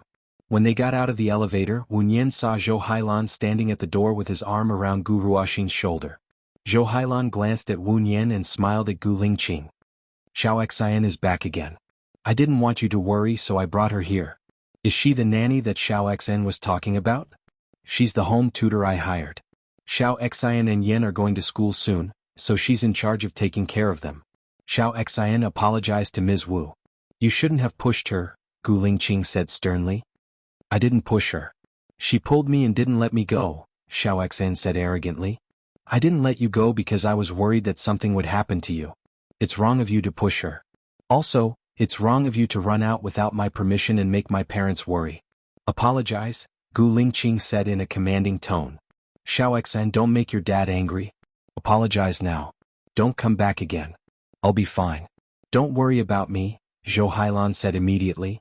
Gu Ruoxin pursed her lips and looked at Zhou Hailan with tears in her eyes. Mom, I want to go back with you. Dad won't care about me anymore after he finds Gu Yan. I want to go with you. Don't be silly. How can Dad not love you? I'll be angry if you say that again. I won't allow you to say that. Do you hear me? Zhou Hailan said angrily. Gu Ruoxin lowered her head and didn't say anything. Mr. Gu, I'll go in and cook. Wu Yan changed the topic. Gu Lingqing nodded and opened the door. Wu Yan walked in. His apartment wasn't very big. It had 3 bedrooms, 2 living rooms, 2 bathrooms and a kitchen. However, it was very tidy. The tiles on the walls could even reflect people's shadows. The overall layout was very similar to the feeling he gave people. It was masculine, righteous and meticulous. Where's the kitchen? Wu Yan asked. I'll bring you there. Since you didn't cook dinner, I'll help you. Zhou Hailan volunteered to help. Gu Lingqing held her arm. You have diabetes. You should rest more. You can eat here if you haven't eaten dinner. I'll ask someone to send you back after you finish. It's okay. I'll help. I'll stop if I'm tired. I know what I'm doing. Zhou Hailan smiled and walked towards the kitchen. Miss Wu, what can I do? Zhou Hailan asked politely. Can you help me wash the vegetables? Wu Yan took out all the vegetables. There's pickled vegetables. I remember that Ling Qing loves to eat steamed pork with pickled vegetables the most. Let me cook this steamed pork with pickled vegetables. Zhou Hailan took the pork and washed it in the water. Wu Yan didn't say anything. He washed the chicken wings and made a cut in the center of the wings. Then he poured oil into the pan and fried the ginger and spring onions until they were golden brown. He added soy sauce and glanced at Zhou Hailan. Instead of adding sugar, he added the seasoning. Wu Yan added the seasoning instead of sugar. She didn't add sugar. Instead, she added wine, a little white wine and half a bottle of Coke. While waiting for the chicken wings, she cleaned the prawns and untied the back of the prawns. When the prawns were all done, the chicken wings were also ready. Baiya took out the chicken wings and saw that Zhou Hailan had already taken out the cubes of pork cubes. He cut them into pieces and prepared to steam them in the rice pot.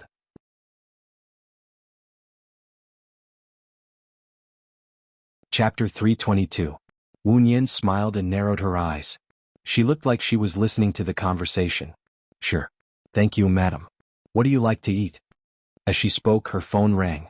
I'm sorry. Wu Yan walked to the side and answered the call. Xiaoyan, let me tell you a piece of good news. I have a few days off from tomorrow onwards. Xinyan is going overseas for an interview. Haha, let's go on a trip together, Lu Shuang said excitedly. Have you forgotten?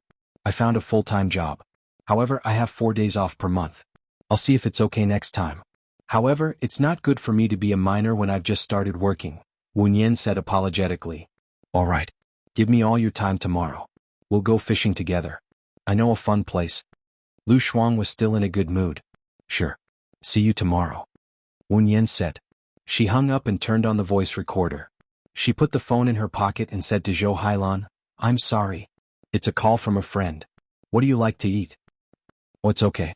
Xiao Xian likes to eat durian and garlic crayfish. However, she doesn't like spicy food. She can't stand spicy food. Xiao Yan's adoptive parents are from H City. People there like spicy food. So, Xiao Yan likes to eat spicy food, Zhou Hailan said warmly. Oh, remember? Thank you, madam, Wu Yan said with a smile. Thank you, madam. Wu Yan said with a smile. Wu Yan used butter to fry the prawns. The prawns turned red. Then she added in the egg yolk, MSG and salt. Wu Yan used butter to fry the shrimps. The shrimps turned red. Then he beat in the egg yolk, MSG and salt. Finally he lifted the pan. Miss Wu is really good at cooking, Zhou Hailan praised. When I was in the orphanage I was the one who cooked for the children. So it's not bad. Wu Yan scooped out the prawns and made the last dish, tomato and egg. Auntie Nian, your cooking smells so good. I'm hungry. Gu Yan ran in and craned his neck to look at the stove. Wu Nian gave Gu Yan a bowl and a pair of chopsticks. You can eat the cola chicken wings and prawns first. Thank you, Auntie Xiaoyan. Auntie Xiaoyan is the best auntie I've ever met, Gu Yan praised and added, like a doryman. Yan, Gu Xiao Xiaoyan said. Oh. Wu Xiao Xiao Xiaoyan and said. Wu is. She is. Xiao Wu Nian. Zhou Hailan looked at Gu Yan's chicken wings with a pale face. Then she said to Wu Nian, my child is not as good as Yan. I'm sorry to trouble you. Every child has their own personality. If they all have the same personality, there's no point in living. Wu Nian cooked the eggs and tomatoes. Please take good care of Xiao Xan. Zhou Hailan said gently. Okay. Wu Nian said. She soaked the shiitake mushrooms in hot water and washed and drained the vegetables while stir-frying the tomatoes. When the eggs and tomatoes were ready, Wu Nian took a look at the pot. I'll be ready in about 5 minutes. You can bring the other dishes up first. Miss Wu, you're really good at taking care of children. You know what children like. Zhou Hailan praised. Wu Nian smiled gently and politely and went out with the dishes. Dinner will be ready in 5 minutes. Wash your hands first. Aunt Xiaoyan, the chicken wings you made are so delicious. And the prawns are even better than those in restaurants. I'm so happy, Gu Yan said happily. It's not as good as you said. Gu Ruoxin took a bite of the chicken wing and spat it out. It's so disgusting. I've never eaten anything so disgusting. Don't eat it if it's disgusting. Eat it all, Gu Yan said and picked up another chicken wing. Gu Ruoxin was so angry that she gritted her teeth. Wu Nian went back to the kitchen and didn't notice Zhou Hailan suddenly coming out. Zhou Hailan knocked into Wu Nian with the braised pork with preserved vegetables in her hands. The freshly cooked braised pork with preserved vegetables was splashed on Zhou Hailan. She screamed and dropped the bowl on the floor. Mom? Gu Ruoxin ran over anxiously and pushed Wu Nian away. She asked worriedly, Mom, are you okay? Zhou Hailan's hands were trembling. She smiled and said, I'm fine. I knocked into Miss Wu. Are you okay, Miss Wu? Wu Nian shook her head.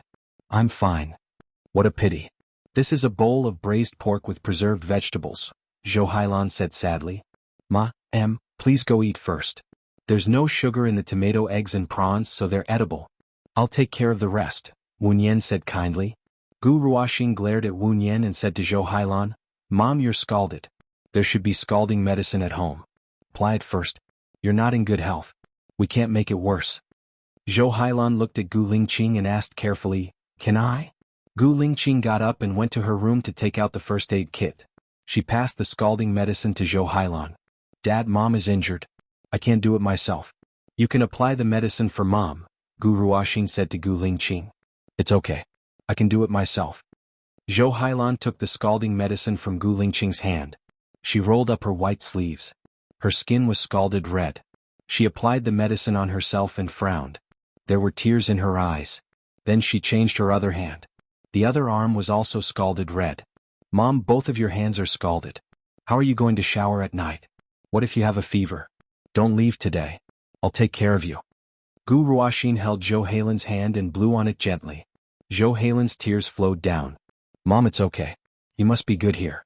Don't make your dad and auntie angry. Do you understand? How could it not matter? If you had a fever and fainted alone, no one would know. If Dad doesn't let you stay here, I'll go back with you. At least I can take care of you, Gu Ruoxin said with tears in her eyes. Don't talk nonsense. Be good and listen to Mom. Zhou Hailan's tears flowed even more fiercely. Gu Ruoxin hugged Gu Lingqing's waist and begged, Dad, can you let me stay? As long as you let me stay, I'll be good. I'll do anything. Gu Lingqing looked at Zhou Hailan who was crying. You can stay here tonight. I'll find a nanny to take care of you tomorrow. Zhou Hailan looked at Gu Lingqing with tears in her eyes. Is it really okay? Let's eat. Gu Lingqing sat at the dining table. Wu Nian had already cleaned the floor. He used his chopsticks to pick up 3 to 4 pieces of braised pork with preserved vegetables that did not fall on the floor. He put them into small bowls and carried them to the dining table. Let's sit down and eat together, Gu Lingqing said to Wu Nian. Wu Nian smiled and shook his head. He turned around and walked to the kitchen.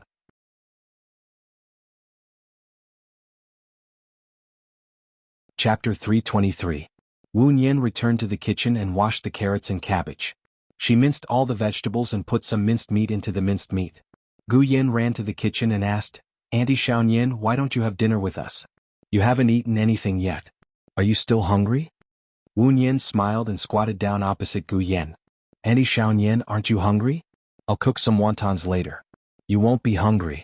Don't worry, little warm boy. Then I want to eat some wontons. Can you give me one of each? Gu Yan gestured with his index finger. Okay, but you have to go to bed before 9 p.m. Wu Nian took out her phone from her pocket and looked at the time. It was almost 8 p.m. She realized that her phone was still recording and turned it off. Auntie Xiaoyan, do you know how to tell stories? I want to hear Auntie Xiaoyan tell me stories. Gu Yan looked at Wu Nian and said eagerly, she can.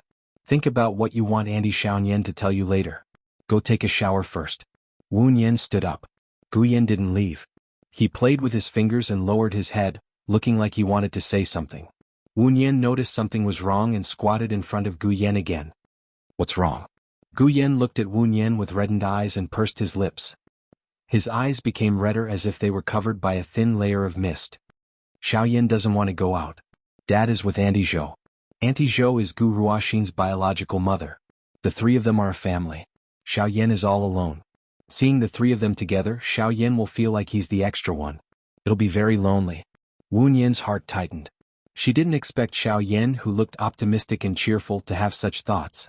She held Gu Yan's hand and said softly, Xiaoyan will not be the extra one. And he wants to ask you, who is the person your dad loves the most? Do you know? Xiaoyan shook his head and lowered his head. It should be Yan's mother. If it was Auntie Zhou, your father would have married her a long time ago, right? Wu Nian said patiently. Xiaoyan nodded, not really understanding, and wiped his tears. You are the child of the person your father loves the most. Of course he loves you more. Even if the three of them are together, you are not the extra one. You are your father's child, right? Wu Nian's thumb stroked the corner of Gu Yan's eye. Gu Yan smiled through his tears. After hearing Xiaoyan's words, my mood suddenly became better. Xiaoyan, Dad doesn't allow me to be impolite. In front of Dad, I can only call you Auntie Xiaoyan. When it's just the two of us, can I call you Xiaoyan? Sure, how about I teach you how to make wontons? If we go together, we'll be faster, Wu Nian invited. Okay. Gu Yan immediately washed his hands. Wu Nian patiently taught him how to make wontons. She found that Gu Yan learned very quickly. He only taught once, and the wontons he made were very beautiful. Xiaoyan is so smart. Wu Nian praised him sincerely. Dad and Mom are smart, so Xiaoyan is smart. Wu Nian smiled knowingly. With Gu Yan's help, the wontons were made very quickly. Wu Nian made 2 wontons with different flavors. Xiaoyan, it's time to take a shower. Gu Lingqing came over and shouted. There's one more thing. I want to help Auntie Xiaoyan wrap it before I go wash it, Gu Yan said in a childish voice. Wu Nian saw him wrapping the wontons in a good manner and said with a smile, Xiaoyan, go take a shower first. When you're done, the wontons will be cooked and ready. Well, alright then. Gu Yan washed his hands and left the kitchen. Wu Nian continued to wrap the rest of the wontons. Thank you for your hard work today. You made a good dinner. Gu Lingqing noticed the stain on her waist and guessed that she was also scalded. He turned around and went out. After a while, he came back with the ointment and handed it to Wu Nian. You can apply it too. Oh, thank you, Mr. Gu. Wu Nian took the ointment and put it aside. He continued to wrap the wontons. You haven't had dinner yet, right? Gu Lingqing asked. It's okay. I can eat some wontons later. I'm not hungry anyway. I'll freeze the rest in the fridge. I'll write the type on the food bag. You can cook it for the children tomorrow morning. It won't go bad in the freezer. Besides, young Master Xiao Xan likes to eat durian and garlic crayfish. Lobster? Wu Nian asked cautiously. No, Xiao Xan hates food with strong flavors such as garlic and durian. Besides, he's allergic to crayfish, Gu Lingqing explained. Wu Nian raised her eyebrows and understood. Then Xiaoyan likes spicy food? The couple who adopted Xiaoyan are from City H. They do like spicy food. Xiaoyan prefers spicy food, but his stomach isn't good, so I don't let him eat spicy food. His stomach isn't good? Wu Nian was worried. He used to eat spicy food too much, so his stomach isn't good, so I forbid him from eating spicy food. I'll tell you the details when you come on Sunday. Gu Lingqing looked at the pot. The water seems to be boiling. Oh. Wu Nian came back to her senses. She opened the pot and steam came out. The pot was bubbling and the white and fat dumplings floated to the surface. She put some cold water in the pot, turned the heat to low and covered the pot again. Gu Lingqing didn't leave the kitchen. He looked at her deeply. Wu Nian noticed Gu Lingqing's gaze and looked at him in surprise. Is there anything else, Mr. Gu? Zhou Hailan told you that Xiao Xan likes to eat durian and garlic crayfish? That Xiao Yan likes spicy food? Gu Lingqing narrowed his eyes and asked straightforwardly. Wu Nian smiled. We'll see each other frequently. It's fine as long as you know it in your heart. It'll be embarrassing when we meet in the future. Okay, Gu Lingqing replied. I want to eat wontons too. Give me a bowl too. I don't need a lot, just 10 of them. Mr. Gu, do you want to ask Mrs. Zhou and young Master Xiao Xan if they want to eat? They won't be happy if we don't prepare it for them, Wu Nian asked politely. Gu Lingqing nodded and walked out. Xiao Yin ran towards the kitchen with a red face. Hello, Dad. Xiao Yin greeted him and walked past him. Gu Lingqing looked at Gu Yan's back view helplessly and sadly. Xiao Yin grew up with his foster parents. He only came back last year. After he came back, he wasn't used to it. He wasn't very close to him. He was respectful but distant. Sometimes he would deliberately avoid him. He was afraid that he would be too lonely. Zhou Hailan happened to be in poor health, so he brought Xiao Xian with him. After all, Xiao Xian and Xiao Yan were about the same age. He thought that they would have a common topic. However, Gu Ruoxin missed him and Zhou Hailan too much.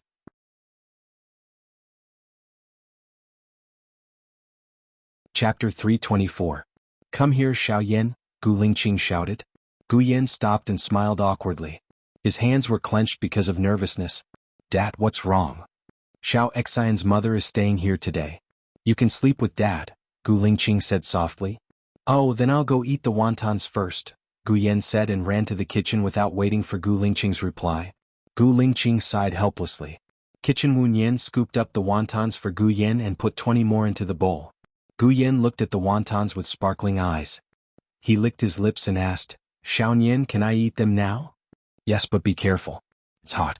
Do you want sugar and vinegar? Wu Nian asked softly. Yes, yes. Wu Nian gave Gu Yan the vinegar. Gu Yan took a big bite with satisfaction. His cheeks were puffed up. Delicious, so delicious. This is the best wonton I've ever eaten. I can only eat wontons for hundreds of years. Wu Nian was amused by Gu Yan. This kid was very cute. She smiled and felt a warm liquid on her face. She felt tears on her face, so she turned around.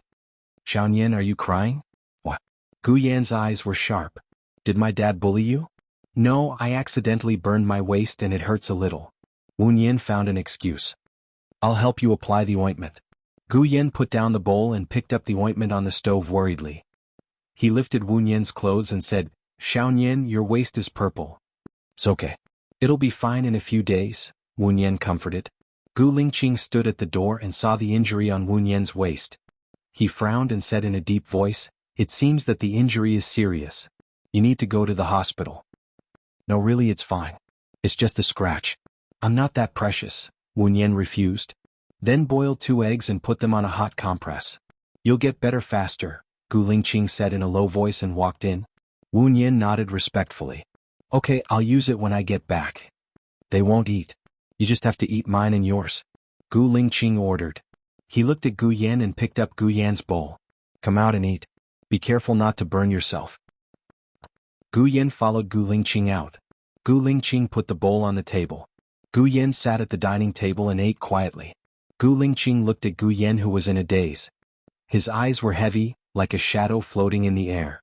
If Baiye were here, he would definitely know how to get along with children better than he did. He was cold, indifferent, and a few words. He did not know how to make children happy, nor did he know how to get closer to them. Wu Nian put the sour and vinegar plate in front of Gu Yan. Gu Lingqing looked at Wu Nian. The wontons are almost ready. How many do you want, Mr. Gu? Wu Nian asked respectfully. 10. You can sit at the dining table and eat too, Gu Lingqing said. Wu Nian turned around and went to the kitchen. She divided the 20 wontons into 2 bowls and brought them up. One bowl was placed in front of Gu Lingqing and the other bowl was placed on the seat facing the north. She sat down and ate the wontons. Gu Yan looked at Gu Lingqing, then at Wu Nian. The 3 of them looked like a family now. His father, mother, and him were eating dinner together. Gu Yan was happy. He pursed his lips and smiled. He was afraid that others would find out what he was thinking, so he lowered his head. Gu Ruoxin came out of the room and saw the 3 of them sitting together eating wontons. His expression was very bad. He scolded, Who allowed you to sit at the dining table? You are just a servant hired by my father. What right do you have? Xiao Xan, don't be rude. Auntie Wu is the home tutor I hired. She will take care of you. She is not a servant, Gu Lingqing said sternly. I have my mother. I don't need other women to take care of me. If my father wants this woman to be my home tutor, then I won't go to school from tomorrow onwards. I don't need her to teach me either. I will do nothing but lie in bed, Gu Ruoxin said arrogantly.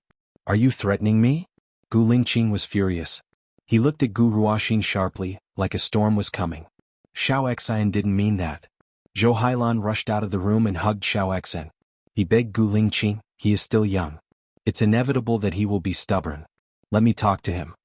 Zhou Hailan brought Gu Ruoxin away. Gu Lingqing frowned and slammed his chopsticks on the table. He couldn't eat anymore and walked towards Gu Ruoxin's room. Gu Yan could feel his father's anger. He was trembling in fear. Wu Yan glanced at Gu Yan and ran towards Gu Lingqing. Mr. Gu, I have something to tell you. Gu Lingqing stopped in front of Gu Ruoxin's room. He clenched his fists and suppressed his anger. He looked at Wu Yan. Gu Ruoxin is Mr. Gu's child. Mr. Gu should know his temper. If you hit him, he will only think that his mother is better and become more rebellious. The child's nature was not bad. When he saw his mother hurt, he would cry. For his mother, he was willing to hurt himself.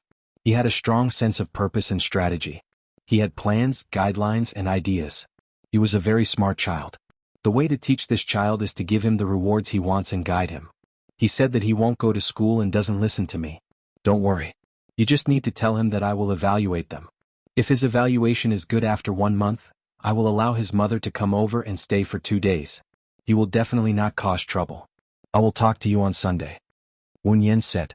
Gu Lingqing listened to her voice and gradually calmed down. He felt that it made sense. Miss Wu is very good at treating children. Wu Yan saw that his anger had disappeared.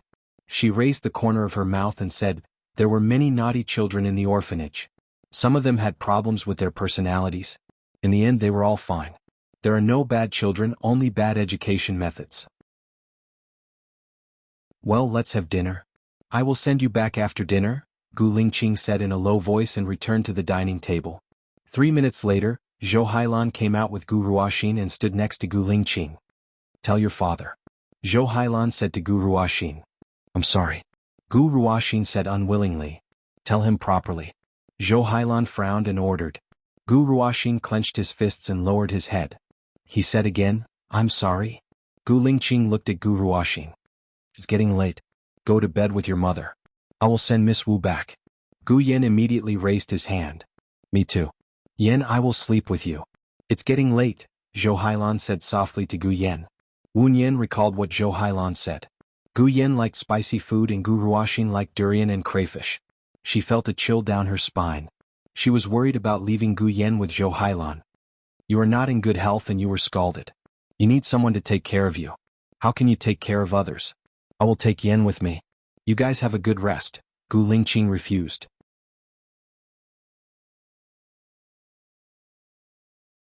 Chapter 325. In the car. The light from the street lamp shone through the window and fell on the side of Gu Lingqing's face, hiding the other half of his face in the darkness. Gu Yan leaned on Wu Yan. Aunt Xiao Yan, didn't you say you were going to tell me a story? A long time ago there was a lion cub. When he was born, his father was killed by a hunter and his mother was taken away by the hunter. He and his sister were adopted by an elephant mother. When he was young, he was often bullied by tigers, hungry wolves, and wild dogs. Every time he was bullied, he told himself that he had to become stronger so that he wouldn't be bullied by others. He had to run faster than any animal and his claws were sharper than any animal. He had to practice avoiding the traps of the hunters. Finally, one day he became the king of the forest. He married a beautiful wife and had 2 children. He had his own family and lived happily ever after, Wu Yan said softly. Gu Yan fell asleep. Gu Yan fell asleep. Wu Yan held him in her arms and gazed at him tenderly. She hoped that even if he didn't have a mother, even if he encountered setbacks were not used to defeat him, but to make him stronger. Gu Lingqing looked at Wu Yan in the rearview mirror. She looked at him again and said in a low voice, Is Xiao Yan asleep? Yes. When you drive back, put him in the child safety chair and drive slowly. Be careful on the road, Wu Yan said worriedly. Gu Lingqing looked at her deeply. The 2 little Wu Yan were reflected in his dark eyes. Wu Yan was a little flustered. She looked down and hugged Gu Yan a little tighter. Gu Lingqing looked away and said in a low voice, I often go on business trips. Sometimes I go on business trips for more than half a month. In the past they were still young and didn't need to go to school, so I brought them with me. Now I can't bring them with me anymore. I think you know what kind of person Zhou Hailan is. Remember, don't let Xiao Yan be alone with her. Wu Nian narrowed his eyes and looked at Gu Lingqing in confusion. Mr. Gu, aren't you going to remarry? It seems that it has nothing to do with you whether I remarry or not, Gu Lingqing said coldly. Wu Nian lowered his head. Sorry, I misspoke. Gu Lingqing clenched the steering wheel and said in a deeper voice, I believe that Yan's mother is not dead. Wu Nian's eyelashes fluttered. She didn't speak. She looked out of the window. Tears flowed out uncontrollably. Fortunately, she deliberately hid in the darkness. No one would find out that she was crying. Where do you live? Gu Lingqing suddenly asked. Wu Nian came back to his senses and cleared his throat, trying to make his voice sound normal. Oasis Hotel. You can stop at the entrance. Gu Lingqing frowned and said in a reproachful tone, How can you cook eggs in a hotel? Wu Nian laughed dryly. The injury on my waist is not a big deal. It's not a big deal. When I was in the orphanage, the children were naughty and often ran around. I was often hit by them. Gu Lingqing drove to the Oasis Hotel and stopped by the side of the road. Wait for me here for a while. Oh. Wu Nian responded. She watched Gu Lingqing walk into a small restaurant. There was a strange feeling in her heart. He was still so careful. Hidden under his cold appearance was a warm heart. He would care about others and take care of others. God should give him a good girl who would care about him and take care of him so that he wouldn't be lonely anymore. 10 minutes later, Gu Lingqing came back with a plastic bag and passed it to Wu Nian. His voice was indifferent and distant, as if he was deliberately trying not to misunderstand. I didn't bring the ointment for your burn. I bought it for you.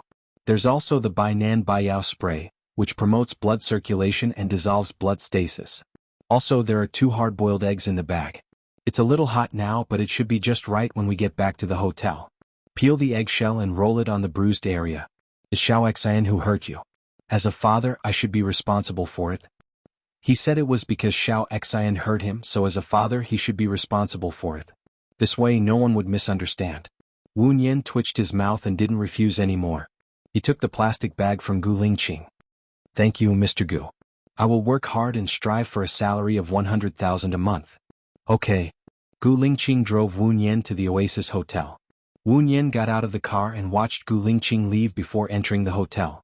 Gu Lingqing's car drove over slowly. He closed the car door and walked to the front desk. He glanced at the price list. A standard room was priced at 1,080. Hello, I'm Wu Nian's friend. May I know which room Wu Nian is staying in? Gu Lingqing asked politely. Wu Nian? The front desk checked Wu Nian's name. She's staying in our room 2108. Room 2108, right? She hasn't been staying here since Sunday. I've settled the bill for her. How much is the total? The front desk staff looked at Gu Lingqing with her watery eyes.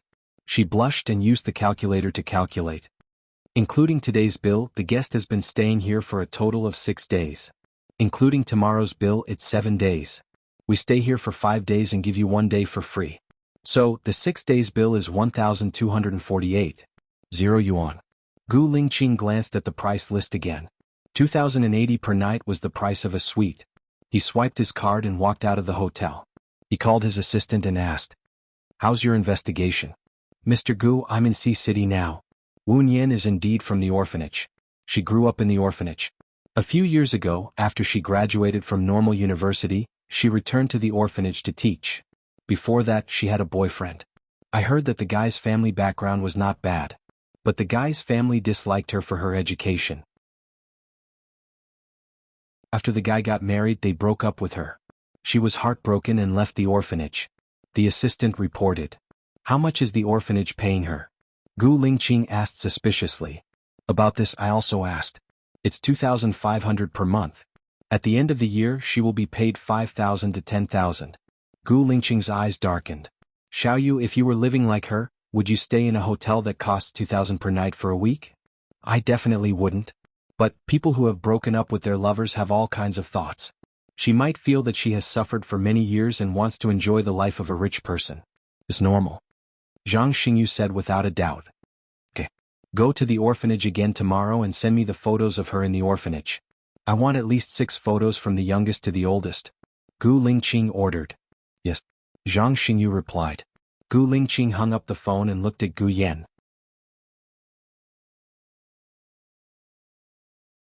Chapter 326. When Gu Lingqing returned home, Zhou Hailan had been waiting for him. He placed Gu Yan on the bed and covered him with a blanket. Zhou Hailan followed behind him. Lingqing, I have something to tell you. Okay. Gu Lingqing replied. He turned around and went out. After closing the door, he asked Zhou Hailan, Is Xiao Xan asleep? He's asleep. That's why I waited for you in the living room. I know that Xiao Xian has a bad personality. He's too willful, rebellious, mischievous. He's not as obedient as Xiao Yan. He treated Teacher Wu like that today, so I'm worried that Teacher Wu will be biased against him, Zhou Hailan said gently. Then what do you think we should do? Gu Lingqing looked at Zhou Hailan and asked. It's like this. Xiao Xan hates Teacher Wu so much because he's afraid that Teacher Wu will replace me, so he's very resistant. If the tutor is chosen by Xiao Xan, I think he won't hate it so much, Zhou Hailan suggested. Okay. Let Xiao Xian find a tutor that he's satisfied with. It needs to be a full-time tutor that you're satisfied with. That way he'll be more obedient, Gu Lingqing agreed immediately. Really? Zhou Hailan was excited. You think so too? I'll pay for the tutor. He'll be more obedient when he lives with you in the future. After all, he listens to you more, Gu Lingqing said in a low voice. Zhou Hailan's smile disappeared. What do you mean? Gu Lingqing looked deeply at Zhou Hailan. When you were in poor health, you entrusted Xiao Xian to me. I thought about sending someone to take care of you and your son. Xiao Yan happened to be alone. I was worried that he would be lonely, so I took Xiao Xian with me. But after I took him over, I realized that Xiao Xian's heart isn't with me. Since that's the case, I should respect Xiao Xian's decision and let him follow you. In the future, you can find someone you can trust to take care of you. I'll pay for it. Zhou Hailan's eyes dimmed. He said anxiously, You brought Xiao Xan back because you thought Xiao Yan would be lonely? Is Xiao Xan just a playmate of Bai Ye's son in your heart? I don't need to explain to others what Xiao Xian is to me. If that's what you think, I can't do anything about it. In fact, Xiao Xian only wants to be with you and only listens to you. Gu Lingqing's eyes turned cold. Zhou Hailan was annoyed when he didn't hear the answer he wanted. Gu Lingqing, wake up. You only care about Bai Ye, but Bai Ye must be dead. If Bai Ye isn't dead, why didn't she come back? I really don't know what you're thinking. Xiao Xian is your flesh and blood. How do you treat him? Do you have feelings for him or are you heartless? How do you think I treat Xiao Xian? Do you think that I don't treat Xiao Xian well? Then take Xiao Xian away, Gu Lingqing said coldly. If you were sincere to Xiao Xian, you wouldn't have driven him away so easily. Zhou Hailan was agitated. He clenched his fists and complained. Am I the one who drove him away? His heart is with you. He runs away from home to be with you. He only listens to you when he's with me. If that's the case, I should fulfill his wish. Gu Lingqing frowned and made up his mind. Zhou Hailan saw his determination. Then ask him what he wants. Will you give him whatever he wants? If he wants to stay, he must listen to me. If he wants to go with you, I'll pay for the nanny or tutor you hire. That's it. It's too late. We'll talk about it tomorrow. After Gu Lingqing finished speaking, he returned to his room and closed the door. He was in a bad mood and threw his suit jacket on the sofa. Everyone told him that Bai Ye was dead. Dead. Instantly he was in a bad mood. He took the red wine from the wine cabinet, opened it, and gulped it down like drinking water. Wu Nian came out of the bathroom. She peeled the egg and lay on the bed, rolling on the bruises. Although she was injured, she felt warm when she thought of Gu Yan's cute and handsome face. She felt that the pain was worth it. The warm egg on the skin of the waist also felt very warm, as if the waist did not feel any pain. After she was done, she lay on the bed. She missed Gu Yan and the corner of her mouth turned up. She must take a lot of pictures of Gu Yan on Sunday and put them in her phone to reminisce. Her phone rang. She picked it up. Although it was a series of numbers, she remembered that it was Gu Lingqing's. She took a deep breath, sat up, answered the call and said respectfully, Mr. Gu. Why are you calling me Mr. Gu? Do you know who I am to you? Gu Lingqing shouted. Wu Nian did not understand what he said. There was a strange feeling in her heart. I said you're dead. You're dead. You're not dead, right? You're still alive and well. You'll come back to me, right? Gu Lingqing asked 2 questions, right? Wu Nian could tell that he was a little tongue-tied. His current state was not his usual state. He should be drunk. Speak. Speak. Don't be silent, Gu Lingqing ordered. Mr. Gu, it's very late now. Your children should be asleep. You'll wake them up if you speak so loudly, Wen Yan said softly. I'm outside. They can't hear me. They can't hear me. The second half of Gu Lingqing's sentence was very soft, as if he was falling asleep. Wen Yan asked worriedly, Where are you now? Have you forgotten? You told me not to let Gu Yan be alone with Zhou Hailan. Miss Zhou is staying at your place now. The more Wen Yan thought about it, the more worried he became. He got up from the bed, grabbed his bag and rushed out. Hee. Gu Lingqing laughed foolishly. There was pain in his laughter. Since you care about Gu Yan so much, you should come and see him in person. Haven't you always wanted to find Gu Yan? Gu Yan is our child. Come back. Come back alive to see him. Xiaoya, I miss you so much. Come back, come back. Every time Gu Lingqing called Xiaoya, Wen Yan felt sad. Mr. Gu, you've got the wrong person. I'm not Baiya. Where are you now? Wen Yan entered the elevator. Gu Lingqing paused and did not say anything. Wen Yan was anxious. Where? There was no sound from Gu Lingqing's side. Wen Yan suspected that Gu Lingqing had fallen asleep. She became even more anxious. Ding. The elevator reached the first floor. Wen Yan rushed out from the elevator. Then he braked and turned back.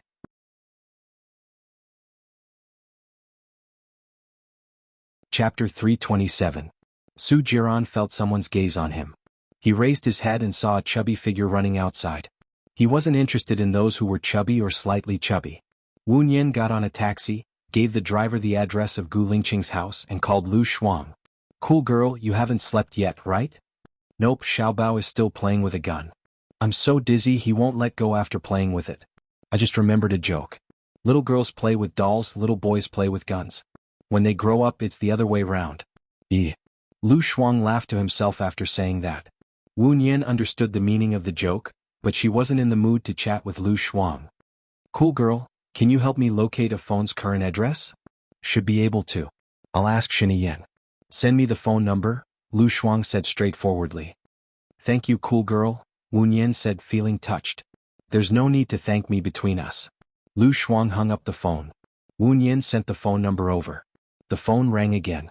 Wen Yan saw it was Gu Lingqing's number, so she quickly picked it up and complained, Where are you? You stopped talking halfway. Gu Lingqing still didn't say anything. Wen Yan's heart was like an ant on a hot pan. Are you Gu Lingqing? If not, please talk to me. There was no reply from Gu Lingqing's side. Wen Yan raised the decibel. If you do this again, I'll be angry. Is it fun to play with people in the middle of the night? I am. Gu Lingqing's voice was finally heard. Hearing his voice, Wen Yan felt a little relieved. She sighed. Where are you? I'm already on my way to your house. I'm at home. Gu Lingqing was silent for a while. He had a strange expression on his face and explained, I drank a little too much. Sorry. Wen Yan thought of what he said before. She felt sour in her heart again. She took a deep breath. Since he was at home and sounded sober, there was no need for her to go. She thought it was stupid to rush out of the hotel. Since you're at home, I won't come over. Rest early. Wen Yan hung up the phone and ordered the driver, Go back to Oasis Hotel. Gu Lingqing twisted the bridge of his nose and slightly lowered his head. Water droplets dripped down from his forehead, along his cold, resolute and handsome face, dripping onto his collarbone. His body was drenched. He thought to himself he was really ridiculously drunk just now. Why would he call Wen Yan to say those words? Was it just because Wen Yan's voice was similar to Xiaoya's that he had a misconception? Fortunately, even though he had taken a cold shower downstairs, his mind was much clearer. He lay down next to Xiao Yan and looked at his pink face. He missed Baiya. It had been 2 years. 2 years. Early in the morning, Gu Lingqing was woken up by the ringing of his phone. He turned off the sound and looked at Xiao Yan. The little boy had been awake for a long time. He looked at him with his big eyes. His eyes were like the stars. He did not say a word and was very obedient. Gu Lingqing smiled, kissed Xiao Yan on the forehead and answered the assistant's call. President Fu, I've sent the photos to your email. But I found something strange. Apart from asking the adults, I also asked the children. But the children are avoiding me on purpose. I think someone told them to do so. It's not normal. Zhang Xingyu reported. Are you afraid that the children will talk nonsense? Gu Lingqing was suspicious. But when he thought of Wu Nian's behavior yesterday, he felt that she should be a reliable person. I just caught a child and gave him 100 yuan. He said that Sister Wu Nian is a good person and that they like Sister Wu Nian very much. They don't want Sister Wu Nian to leave and hope that Sister Wu Nian will visit them often. Zhang Xingyu said. What's the problem? Gu Lingqing did not hear the problem. Isn't Wu Nian a teacher here? Why do they call her Sister Wu Nian? Gu Lingqing frowned. He did not think there was a problem. Then why don't you catch another child and ask him? I did and then they caught me. I just ran out. Zhang Xingyu said innocently. Gu Lingqing, then come back. I know what to do. He got up and went to brush his teeth with Gu Yan. When he opened the door, Zhou Hailan and Gu Ruoxing were standing at the door. Dad, I want to live with you. I'll be obedient in the future. Gu Ruoxing took the initiative and said. Okay. Gu Lingqing replied. I'll go cook wontons for you. Lingqing, I'll help you. Zhou Hailan followed Gu Lingqing into the kitchen and said, You said yesterday that you will choose a tutor that Xiao Xian likes. Does that still count? It does. After all, Xiao Xian might not like the tutor that Yen likes. It's better to teach them separately. Gu Lingqing followed Zhou Hailan's words and said. He opened the fridge and saw bags of frozen wontons. The names of the fillings were written on the bags. The handwriting was a little ugly, but it was very careful. Gu Lingqing took out 2 bags and boiled some water. Seeing that Zhou Hailan was still there, she looked at him suspiciously. Is there anything else? Can't you replace Miss Wu? I'm worried that she won't like Xiao Xan. Zhou Hailan went straight to the point. Don't try to measure the heart of a gentleman with the heart of a villain. Ms. Wu always said good and bad things about little Xian in front of me, such as filial piety, righteousness, intelligence and so on. Therefore she will treat little Xian and little Yen equally, Gu Lingqing said in a deep voice and walked out of the kitchen. Did she really say that? Zhou Hailan did not believe it. Some people, even if they know that other people are not good, they don't want to say it out loud. As for others, they judge others based on their own actions and feel that others are not good. Their narrow-mindedness and broad-mindedness can be seen from their own speculations of others. Gu Lingqing spoke frankly. Zhou Hailan's face strangely turned a little red. She lowered her head and said, Maybe I really think too much. I won't have breakfast. I'll go back now. I've troubled you for the whole night. Ask Xiao Xian to stay with you for 2 days. Let him accompany you.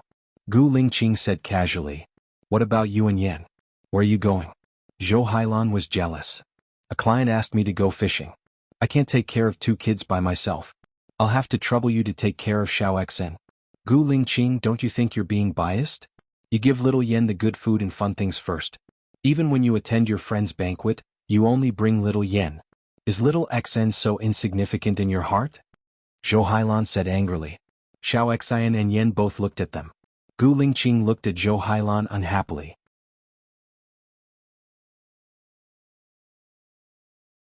Chapter 328. That night Wu Nian did not sleep well. She finally fell asleep at 4 o'clock and woke up at 7:15. When she woke up, she remembered what Gu Lingqing had said. Since you care about Xiao Yan so much, you should come and see him yourself. Haven't you always wanted to find Xiao Yan? Xiao Yan is our child. Come back alive to see him. Xiaoya, I miss you so much. She closed her eyes. Her heart was very sour, like a surging flood that was about to burst out of the dam.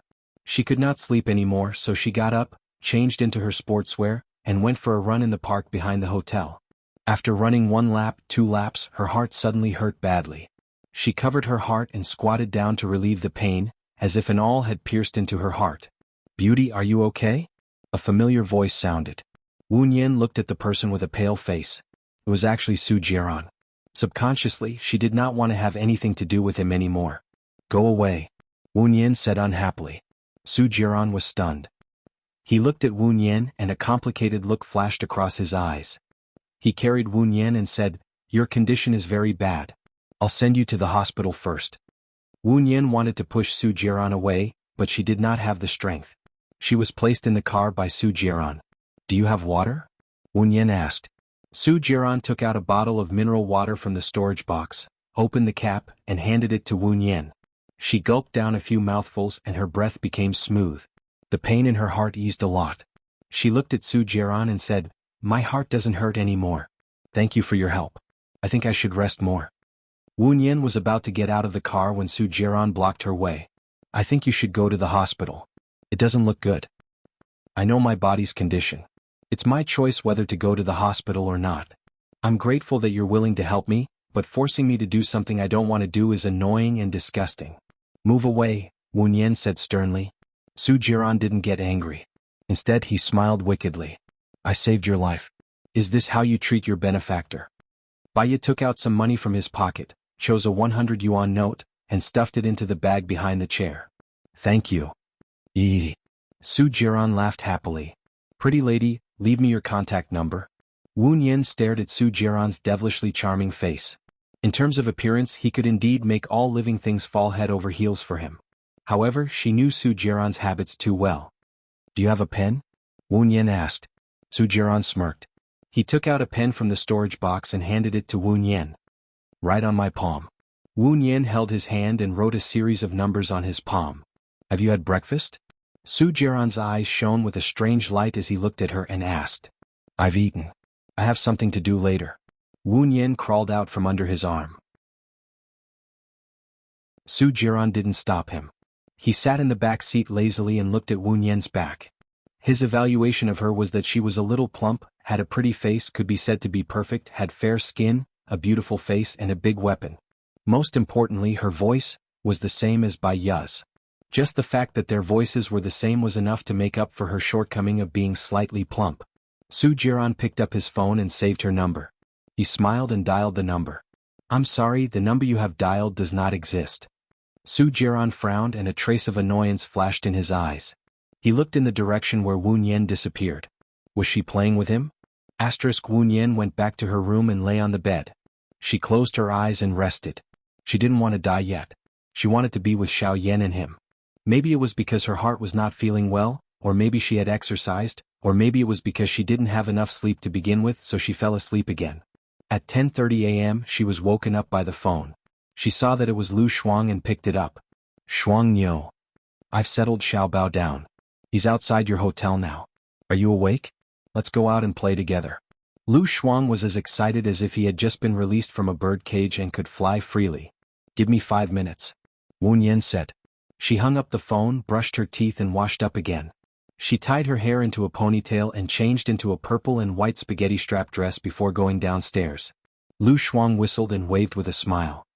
Beauty over here. Wu Nian walked toward Lu Shuang and sat in the front passenger seat. She fastened her seatbelt and looked at Lu Shuang. Lu Shuang's hair was down and he was wearing a high-collared cheongsam. But Wu Nian saw the hickey on his neck and felt guilty. Well, you asked me to help you find the location of your phone yesterday. Why did you cancel it? Lu Shuang asked. The owner of the phone called me and told me where it is, Wu Nian said simply. The owner of the phone? Gu Lingqing, Lu Shuang guessed. Wu Nian didn't say anything. She lowered her eyes. Her long eyelashes left a black silhouette under her eyelids, covering the undercurrent in her eyes. Lu Shuang understood. You only care so much about his matters. Besides him, there's also you, Wu Nian said with certainty. I'm sorry. I made you suffer yesterday, right? That beast might have been a monk in his previous life. Lu Shuang said unhappily, don't mention him. My waist hurts when I talk about him. Are you really not going to tell Gu Lingqing? Wu Nian shook her head. Don't mention him either. My heart aches. Today is our day. Let's have fun. Ha ha. Let me correct you. It's not my waist that hurts. My kidney hurts. Lu Shuang said optimistically. Her laughter infected her. Wu Nian smiled and looked out of the window. Where are we going? A nice paradise. Xinian brought me there once. We can fish, ride horses, sing songs, play golf, and all kinds of entertainment. There's also a food buffet. It's not bad. Most importantly, there are many handsome guys.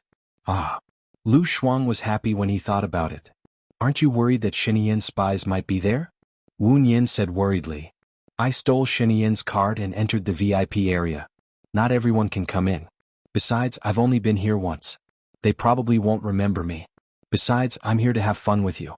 It's fine even if Xinian knows about it, Lu Shuang analyzed. As long as it's fine. Wu Nian held Lu Shuang's hand. I'll find a way to help you escape from Xinian. Let's not talk about him anymore. Now, not only my waist and kidney hurt but my whole body hurts. Lu Shuang said jokingly. However, in this world, some people would not appear even if you didn't mention them. Wu Nian and Lu Shuang met Gu Lingqing, Gu Lingqing's children, and Gu Lingqing's friends the moment they entered the VIP area.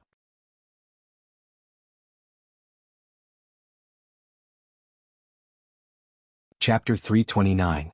Wu Nian caught the surprise in Gu Lingqing's eyes. When his eyes moved from Wu Nian's face to Lu Shuang's face, he was even more shocked, and his eyebrows were slightly knitted. Wu Nian felt guilty and lowered his eyes. Lu Shuang twitched the corner of his mouth, covered his mouth and said to Wu Nian in a low voice, "You and Gu Lingqing are really fated to run into each other. This place has been very popular in the past year. Many rich and powerful people come here to have fun. The chances of running into him on the weekend are very high." Wu Nian's lips did not move, but his voice came from the gap between his teeth. "So, are you going to say hello to him now or not?" Lu Shuang asked worriedly for Wu Nian. "Those are all his friends. Going to say hello to him is like taking advantage of the heat. I think it's better not to. Let's get something to eat and try to sit as far away from them as possible," Wu Nian said. Seeing that Gu Lingqing was still looking at her, she nodded, pulled Lu Shuang away, and sat in the corner on the far right. "He must be very curious now about how I know you and I came to eat together," Lu Shuang said with a smile. "Just follow our original plan. Calm down, I'll go get something to eat." Wu Nian stood up, went to the steak place, ordered a steak and stood there waiting. Behind her, a strong masculine aura was approaching. Wu Nian did not need to turn around to know who it was. She straightened her back and tried to calm herself down. Lu Shuang was her only friend, and they would definitely meet again in the future. Sooner or later, Gu Lingqing would know that she and Lu Shuang were friends. However, it was much earlier than she expected. "What a coincidence," Gu Lingqing said in a low voice. Wu Nian turned around and pretended to be surprised. She smiled and greeted respectfully, "Mr. Gu, what a coincidence indeed. The girl who came with you is your friend?" Gu Lingqing asked tentatively. "Yes, Shuang Niu and I are fated. She took good care of me when I came to City A." Wu Nian didn't deny it. "She didn't introduce you to a job?" Gu Lingqing looked at Wu Nian suspiciously. "She asked me to be her family's nanny, but I felt that friendship would deteriorate if it became an employer-employee relationship, so I refused," Wu Nian replied. He looked at the chef and deliberately changed the topic. "I want the black pepper flavor, medium well." "Yesterday?" Gu Lingqing wanted to say something but stopped. "I drank too much." "You don't have to take what I said to heart," Gu Lingqing explained. Wu Nian smiled. "You mistook me for someone else yesterday. You called me by ya. I guessed that you were drunk and wouldn't take it to heart. It's better to drink less. It's not good for your health." Gu Lingqing answered and put the plate in front of the chef. "Filet mignon, thank you." Both of them stood and waited without saying a word. Wu Nian could feel Gu Lingqing's breath on her neck. It was very uncomfortable. People said that time passed like a year. Now she was passing like an hour. She scratched her hair and exhaled. She looked left and right to prevent herself from looking like she had nothing to do. "Is your waist better?" Gu Lingqing asked in a low voice. Wu Nian looked at Gu Lingqing. "I rolled it with eggs yesterday. It worked well. It doesn't hurt anymore today. Thank you for your concern, Mr. Gu." "Your black pepper steak is ready," the chef said. "Oh, thank you." Wu Nian took the plate and couldn't wait to leave. She said to Gu Lingqing perfunctorily, "Mr. Gu, please go ahead. I'm a little hungry. I haven't had breakfast yet. I'll eat first." Wu Nian nodded and left before Gu Lingqing could reply. She saw that Lu Shuang had already taken a table full of dishes. "I'll be quick." Lu Shuang smiled. "I haven't been out for a long time. I miss these delicious dishes." Wu Nian was amused by Lu Shuang's cute expression. She sat down opposite her. "Quick, Gu Lingqing is here. He didn't order a piece for you. I'll queue up after he leaves. What flavor do you want?" "I can get it myself. I saw Gu Lingqing go over immediately after you went over." "What did he ask you?" Lu Shuang asked worriedly. "I'll answer according to what I've prepared. There won't be any problems. But today is our day. I don't want him to affect our mood. If we see him fishing, we'll go horseback riding. If we see him riding a horse, we'll go fishing or singing. We'll split up." Wu Nian suggested. "You're a good sister. I didn't sacrifice my body to protect you in vain. Cheers." Lu Shuang raised his wine glass. "You drove here today. Can you drink?" Wu Nian stopped her. "It's not like we're going to leave after this meal. I don't drink much, so I'll be able to get rid of the alcohol in 4 hours. Today we're having a good time as sisters. Come, don't spoil the mood. Lu Shuang said casually and clinked Wu Nian's glass of red wine. She drank it all in one gulp. Wu Nian noticed something was wrong. Cool girl, is there something on your mind? Lu Shuang smiled brightly. What's on my mind? Yin went abroad today. I'm happy. He doesn't allow me to drink. I'm not his pet. Even if I'm a pet, I have the freedom to teach my friends. I can even bark when I'm unhappy. Wu Nian knew that Lu Shuang was unhappy. She held Lu Shuang's hand. I'm sorry. I dragged you into this. How could you drag me into this? Yin set me up 5 years ago. You're my only comfort. I feel that I still have some value. Today I'll drink with my sister. We won't go home until we're drunk. Lu Shuang poured himself another big glass. He drank it and laughed in satisfaction. Wu Nian didn't dare to get drunk. She still had to take care of Lu Shuang. They were both drunk. Were they going crazy? Cool girl, do you remember the time we went camping together? Ma Rong and Wu Dahai were a couple at that time. They were so lovey-dovey in front of us. Wu Nian asked. I remember. The two of them were so lovey-dovey. Now that I think about it, I get goosebumps. I heard that Wu Dahai quit medicine and went into business. After that, he found a woman in her 40s as his lover. Ma Rong was furious. She had a miscarriage and was infertile. But that woman gave birth to a son for Wu Dahai. Wu Dahai moved in with that woman. I'm speechless that Ma Rong didn't want a divorce. Lu Shuang sighed. In a certain environment, anger will lead to irrationality. Unwillingness will lead to bigotry. Ma Rong thought that if she was hurt, she wouldn't get a divorce. She wouldn't give way to the woman who destroyed her family, so that they could never be together openly. But she didn't know that she was using her youth, life and happiness to cultivate resentment and anger. In the end, she will be the one who will be unhappy for the rest of her life. Wu Nian advised. Lu Shuang held Wu Nian's hand. You used to be a psychiatrist. Are you hinting at something?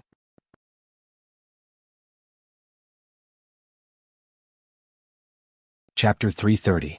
Hearing Gu Lingqing's voice, Wu Nian's heart skipped a beat. She was so absorbed in talking that she didn't notice that Gu Lingqing had walked over. She squinted at Gu Lingqing and nodded respectfully. I studied this subject in college because the children in the orphanage might have some psychological problems, but I'm not good at it. Gu Lingqing, do you think she is like Baya? Lu Shuang laughed and poked through the thin layer of paper first. Gu Lingqing looked at Lu Shuang. She is indeed like Baya. Her voice is similar and her experience is similar. Baya also studied psychology in the orphanage when she was a child. By the way, their personalities are also similar. But since you messed with one of my friends, don't mess with my other friend. Lu Shuang's eyes darkened. He warned her coldly. Cool girl. Wu Nian shouted. She stood up and smiled at Gu Lingqing apologetically. Then she said to Lu Shuang, I am now a tutor in Mr. Gu's family. Quit your job.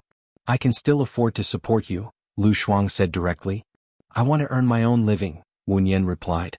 Gu Lingqing looked at Wu Nian and said in a low voice, since your friend has scruples about me, then forget it. An unhappy beginning won't end well. Gu Lingqing said in a low voice, turned around and left. Wu Nian's eyes dimmed. He sat back on the chair weakly. He looked like he was cutting the steak calmly, but in fact, his shoulders drooped like a rooster that had lost a fight. Lu Shuang understood Wu Nian's sadness. He said apologetically, did I use too much strength? Wu Nian shook her head. No, you did a very good job. You pointed it out directly so people wouldn't think too much. Gu Lingqing must have his reasons for not hiring me. There is one thing. Lu Shuang wanted to say something but stopped. The orphanage called me today. Gu Lingqing sent his assistant to the orphanage to investigate you. Wu Nian smiled. It's reasonable. I am here to take care of his son. He often goes on business trips, so he must be worried about me. It's always good to be careful. Then what will you do now? You must want to take care of Yan, right? Lu Shuang felt sorry for Wu Nian. I can still apply to be a teacher in Yan's school. Perhaps this is the arrangement of the heavens. No matter how valiant you are, you can't change your fate. What's in your life is bound to happen, and what's in your life is always forced, Wu Nian said optimistically. Her past experience really told her not to force things. Otherwise, in the end, she would just suffer the consequences of her own actions. She raised her glass and clinked it with Lu Shuang's. I'll only drink this glass. Lu Shuang snatched the wine glass from Baya's hand and put it on the table. I'm not drinking anymore. What's so good about red wine? It's sour and astringent. Let's eat more and go karaoke. I'll call some handsome guys to accompany us. I can sing but not handsome men. I have a feeling that Xinyan's spy is here. Wu Yan was worried. Lu Shuang sneered and patted the table domineeringly. So what? Xinyan has countless women. He already has a wife. He only cares about fire prevention for the officials, but he doesn't allow the common people to light lamps. Screw his stupid grandfather. That's true. Instead of spending your energy on others and living a life full of self-pity, why not spend your energy on yourself? Live however you want. Even if you're in a cage, you have to live beautifully, Wu Yan said. She picked up the glass of red wine on the table and drank it in one gulp. She didn't eat much. She only ate a piece of steak and stopped eating. She chatted with Lu Shuang and talked about the interesting things about Xiao Bao with a gentle smile on her face. Lu Shuang finished all the food on the table and held his swollen stomach. Don't you want to eat more? This piece of steak is enough for me to eat for a day. My stomach isn't good and it hurts if I eat too much, Wu Yan said softly. Lu Shuang sighed. There are too many hormones in the drug research this time. You're eating so little but you're still getting fatter. It's not easy for me to be alive. I don't care about my appearance and body size. But aren't you afraid that you'll become a little fat cat by eating so much? Wu Yan teased with a smile. I want to eat until I become an invincible fatty in the universe. That way Xinyan will definitely abandon me. But I'm worried that after he abandons me he won't provide you with the drug anymore. It's so contradictory. Lu Shuang held his chin and stared at Wu Yan. I'm sorry Lu Shuang, Wu Yan said apologetically. Haha, it's okay. Look at my mouth. I don't know how to talk. I didn't mean it that way. Don't misunderstand, Lu Shuang scratched his head and said honestly. She had known Lu Shuang for so many years. She knew Lu Shuang's character very well. He was straightforward, loyal, and carefree. He said whatever was on his mind. He didn't have many thoughts and he wouldn't be jealous or frame others. He was a magnanimous gentleman, a pure and cute person. But in the end she was the one who caused Lu Shuang to provoke Xinyan. Cool girl, don't worry about me. Go and live the life you want, Wu Yan said in a deep voice. Hee, I'm sure my bestie will be in the life I want. Let's go and sing. Lu Shuang changed the topic cheerfully. Wu Yan nodded and they went out together. Dad, isn't that Andy Xiaoyan? Gu Yan saw Wu Yan and asked Gu Lingqing. Gu Lingqing looked at Wu Yan's back as he left. She's busy. Later, Dad will bring you to the amusement park. Didn't she see me? Gu Yan asked disappointedly. Gu Lingqing squatted down in front of Gu Yan. Xiaoyan, I don't think Ms. Wu is suitable to be our family's tutor. I'll interview some other tutors tomorrow. You and Xiao Xian will come too. We'll choose one that you like, okay? Gu Yan's eyes turned red. He looked at him with his big watery eyes. He pursed his lips and didn't say a word. Xiaoyan, do you want to eat cake? Gu Lingqing asked gently. Gu Yan nodded. Gu Lingqing patted Gu Yan's head, got up and walked towards the cake. Gu Yan turned around and ran out of the door. After he got out of the elevator he finally saw Wu Yan. He shouted, Andy Xiaoyan, Xiaoyan. Wu Yan stopped when she heard Gu Yan's voice. She turned around and saw Gu Yan running towards her. Her heart felt as if it had been hit by a fawn, and it rippled again and again. This child seems to like you very much. Is it because of the bond between mother and son? Lu Shuang sighed. Wu Yan squatted down. Gu Yan ran to her and said with red eyes, Dad said you won't be coming to my house to tutor tomorrow. Is that true? If I go to your house to tutor, I'll be your teacher. You have to call me Andy Xiaoyan. If you don't go, we can be friends. You can just call me Xiaoyan. Xiaoyan, am I right? Wu Yan smiled lovingly.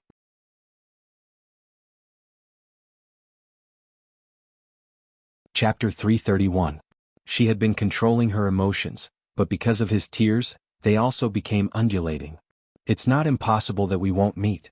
You see, we didn't have an appointment today, but we met. It means that Xiaoyan and I are fated. Since we are fated, God will definitely let us meet again, right? Wu Yan persuaded. Xiaoyan sniffed, but his tears were still flowing. He seemed to have broken down and with a cry he said, I don't like Dad. Dad took me away. My parents are very sad. Now Dad wants to drive Andy Xiaoyan away. Dad wants to drive all the people Xiaoyan likes away from Xiaoyan. I hate Dad around Yan. If you don't like your dad, can you live with your Andy Xiaoyan in the future? Your Andy Xiaoyan lives in the Oasis Hotel, and there is an amusement park there. Lu Shuang said directly. Cool girl. Wu Yan stopped him and said, Don't talk nonsense. He is Gu Lingqing's child. Gu Lingqing is a little too much. Lu Shuang said unhappily, This child at first glance, you can tell that he has been wronged a lot. Otherwise, why would he be so loyal to you when you treat him a little better? Just because he has been abused a lot. A little bit of warmth can make him die to chase after it. Lu Shuang's words hit the bottom of Wu Nian's heart. She had been abused in the past. Her heart was like the cold of December and she was about to freeze to death. At this time, as long as there was a little sunshine, she would chase after it even if her body was smashed to pieces. At that time, Gu Lingqing was her sunshine. She didn't want her child to follow her old path, grow up in a family without love, and taste the warmth of a lover. "I'll talk to your dad again," Wu Nian said and stood up. A soft, warm little hand took the initiative to put into her palm. Gu Yan's little action simply melted her heart. She held Gu Yan's hand and walked back to the dining room. As soon as they got out of the elevator, Gu Lingqing found that Xiao Yan was missing. She was looking for him anxiously. Seeing Wu Nian coming with Xiao Yan, her eyes became cold. "You took the child away without the consent of the adults. If the circumstances are serious, I can sue you for abduction," Gu Lingqing said unhappily and walked towards them. Wu Nian was instantly annoyed. "Didn't Mr. Gu know when I left? Don't you know if I kidnapped a child?" "Dad, I went to find Aunt Xiaoyan myself," Gu Yan explained. "Xiaoyan, you go in first.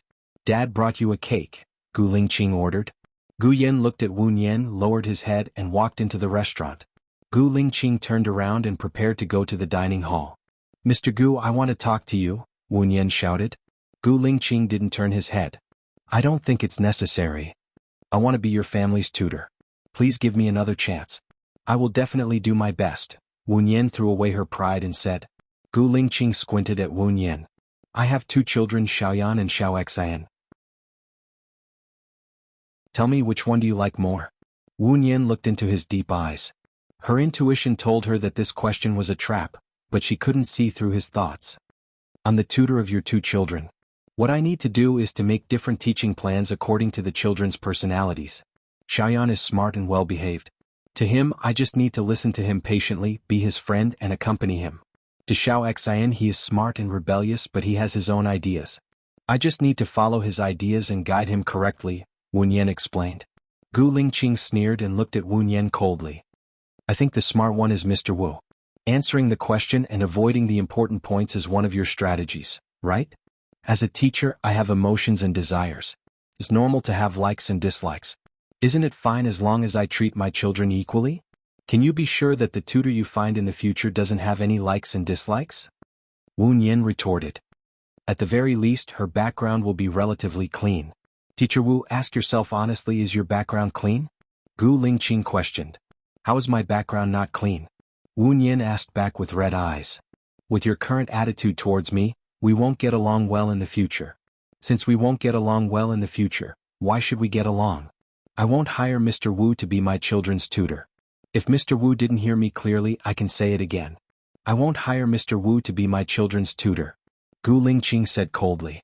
Wu Nian felt that she was about to explode from anger because of Gu Lingqing's gloomy personality. "Give me a reason." Wu Nian held back the anger that was about to explode and said. "First, as a boss, it's very likely that I fired someone because of my mood.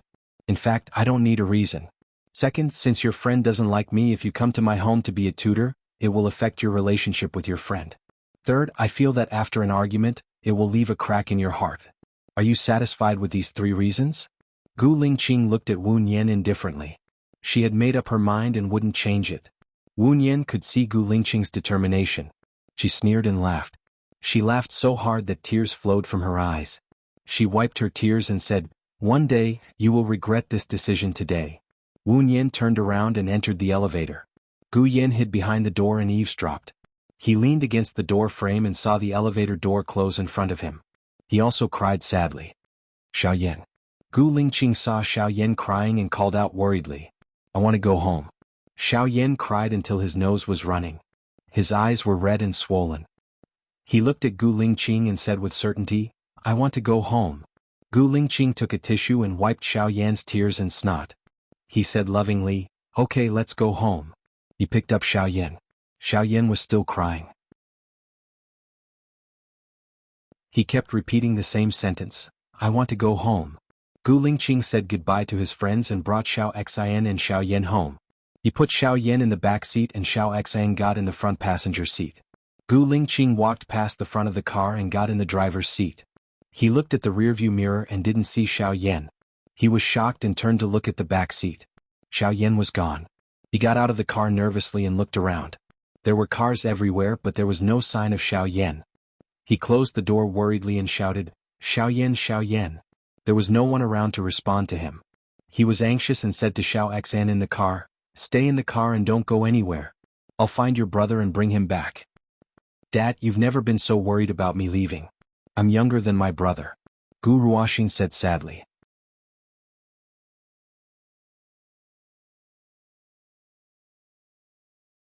Chapter 332. Wu Nian looked at the caller ID of Gu Lingqing. She hesitated for a moment. She was already angry, so she hung up the phone. Lu Shuang looked at Wu Nian and changed the topic with a smile. "Since you don't have to work now, let's go traveling. I've thought about it. Traveling is just to see the mountains, the water, and the culture. This time I have a long time, so I want to go to a special place. I want to see deserts and icebergs. Then let's go to Chile. Chile is the country closest to the South Pole.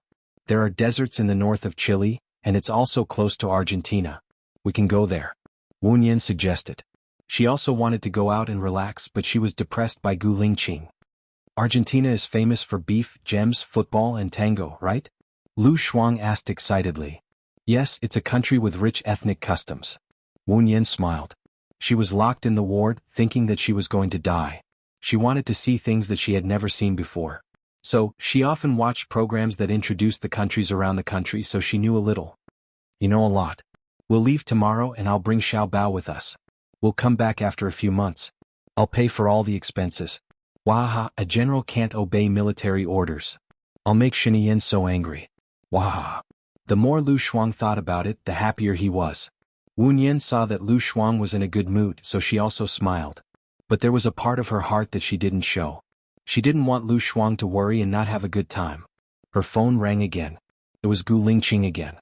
She frowned and picked it up. "Is little Yan with you?" Gu Lingqing asked directly. Wu Nian paused for a moment. She understood Gu Lingqing's words. Suddenly, anger rushed to her head. She widened her eyes and said worriedly, "Little Yan is missing again? Not with you? If she's with you and you don't tell me on purpose, I can sue you for kidnapping," Gu Lingqing said coldly. "Who do you think you are, Gu Lingqing? Do you think I would dare to kidnap your child?" Wu Nian angrily hung up the phone. "What's wrong?" Lu Shuang asked worriedly. Wu Nian looked around and said worriedly, "Xiao Yan is missing. I'm worried that something might have happened to him. Let's not go karaoke for now. Let's look for him together." "Okay. Let's split up and call each other when we find him," Lu Shuang said readily. "Yes, Xiao Yan, Xiao Yan," Wu Nian shouted. He walked towards the direction of the restaurant again, but he didn't see Xiao Yan. She asked a passerby, "Hello, have you seen a 7-year-old boy? He's about 1.35 meters tall and he's wearing a white short-sleeved shirt." "No." The passerby shook his head. Wu Nian asked all the way to the restaurant, but Gu Yan was nowhere to be found. She then went to the fishing area to ask, afraid that Gu Yan would fall into the lake alone. "Hello, have you seen a 7-year-old boy? He's about 1.35 meters tall and he's wearing a white short-sleeved shirt. He's very good-looking," Wu Nian asked the fisherman. The fisherman shook his head. Wu Nian's eyes dimmed. She raised her head and saw Gu Lingqing, who had also come to look for Gu Yan. She was angry. She rolled her eyes at Gu Lingqing and turned around, wanting to leave. She thought for a moment, took a deep breath, turned around again and walked towards Gu Lingqing. "This resort is very big. With our ability, I'm afraid it'll take some time to find him. The longer it takes, the more dangerous it will be for Xiao Yan. However, there are many security guards here. You should have Xiao Yan's photo in your phone. Please look for the security department here and ask them to help you find him. If they find Xiao Yan, give me a call," Wu Nian said coldly. "You're very concerned about Xiao Yan." Gu Lingqing looked at Wu Nian suspiciously, as if she was scrutinizing something. Wu Nian sneered. "Although I don't know the specific reason why you fired me, I really like Xiao Yan. I don't want anything to happen to him. I'll call you when I find him. Don't worry, I won't kidnap your child." Gu Lingqing looked at Wu Nian with a dark expression. He fired her because she was too similar to Baya. Their voices were similar, their personalities were similar, and even their experiences were similar. Because there were so many similarities, he was on guard, deeply afraid that she was sent by someone with ulterior motives. Xiao Yan was his and Baya's child. He didn't want anything to happen to him. To him, Wu Nian was like a ticking time bomb, a dangerous person. He couldn't take the risk. Then I'll have to trouble you, Gu Lingqing said coldly and turned around. Wu Nian looked at his handsome and heartless back. She was filled with anger. She grabbed some mud on the ground and threw it at Gu Lingqing, hitting him on the shoulder. Gu Lingqing frowned and looked at her. His gaze was even harsher. Wu Nian patted the mud on her hands and raised her chin. Since you're no longer my boss, I don't have to put up with your bad temper. She turned around. She didn't want to be angry with Gu Lingqing. It was more important to find Xiao Yan first. Gu Lingqing patted the dust on his shoulder and frowned even more. Her personality was exactly the same as Bai Ya's. Usually she looked weak and gentle, but when she was angry she was very tough, sharp, unyielding and merciless. Because they were so similar it made him more resistant. But she was right. He should go to the security department. The more anxious he was, the more chaotic it would be. At least the surveillance was useful. An hour later, Wu Nian, who was looking for Xiao Yan, received a call from Gu Lingqing. Xiao Yan is not in the park anymore. You don't have to look for him there. Wu Nian was even more worried. If he went out, it would be more dangerous. Did you check the surveillance outside? The road surveillance should be able to capture the direction he went, right? Before he left, he said he wanted to go home. I thought he meant to go home, but now that I think about it, he should be going back to his hometown in City H. I'll find him. Thank you for your hard work, Gu Lingqing said coldly and hung up the phone. Wu Nian's heart was still hanging in the air. He called Lu Shuang. Shuang girl, stop looking. Little Yan isn't here. Let's meet at the main entrance. After a while, Lu Shuang ran over, panting. That kid is not here. Where did he go? Did you find it? Wu Nian looked at Lu Shuang with red eyes, shook his head and said sadly, Little Yan said he wanted to go home before he left. He said he wanted to go home to his hometown in H City. If Little Yan was happy with Gu Lingqing, he wouldn't want to go back to the ravine. He was with Gu Lingqing, no. Happy. When Wu Nian said this, the mist in his eyes deepened. Don't you know Gu Lingqing's character? He's quiet, cold and strict, and he's used to being high and mighty. No child would like him, Lu Shuang comforted her. Cool girl, I'm sorry. Before I find Little Yan, I'm not in the mood to travel. Wu Nian apologized.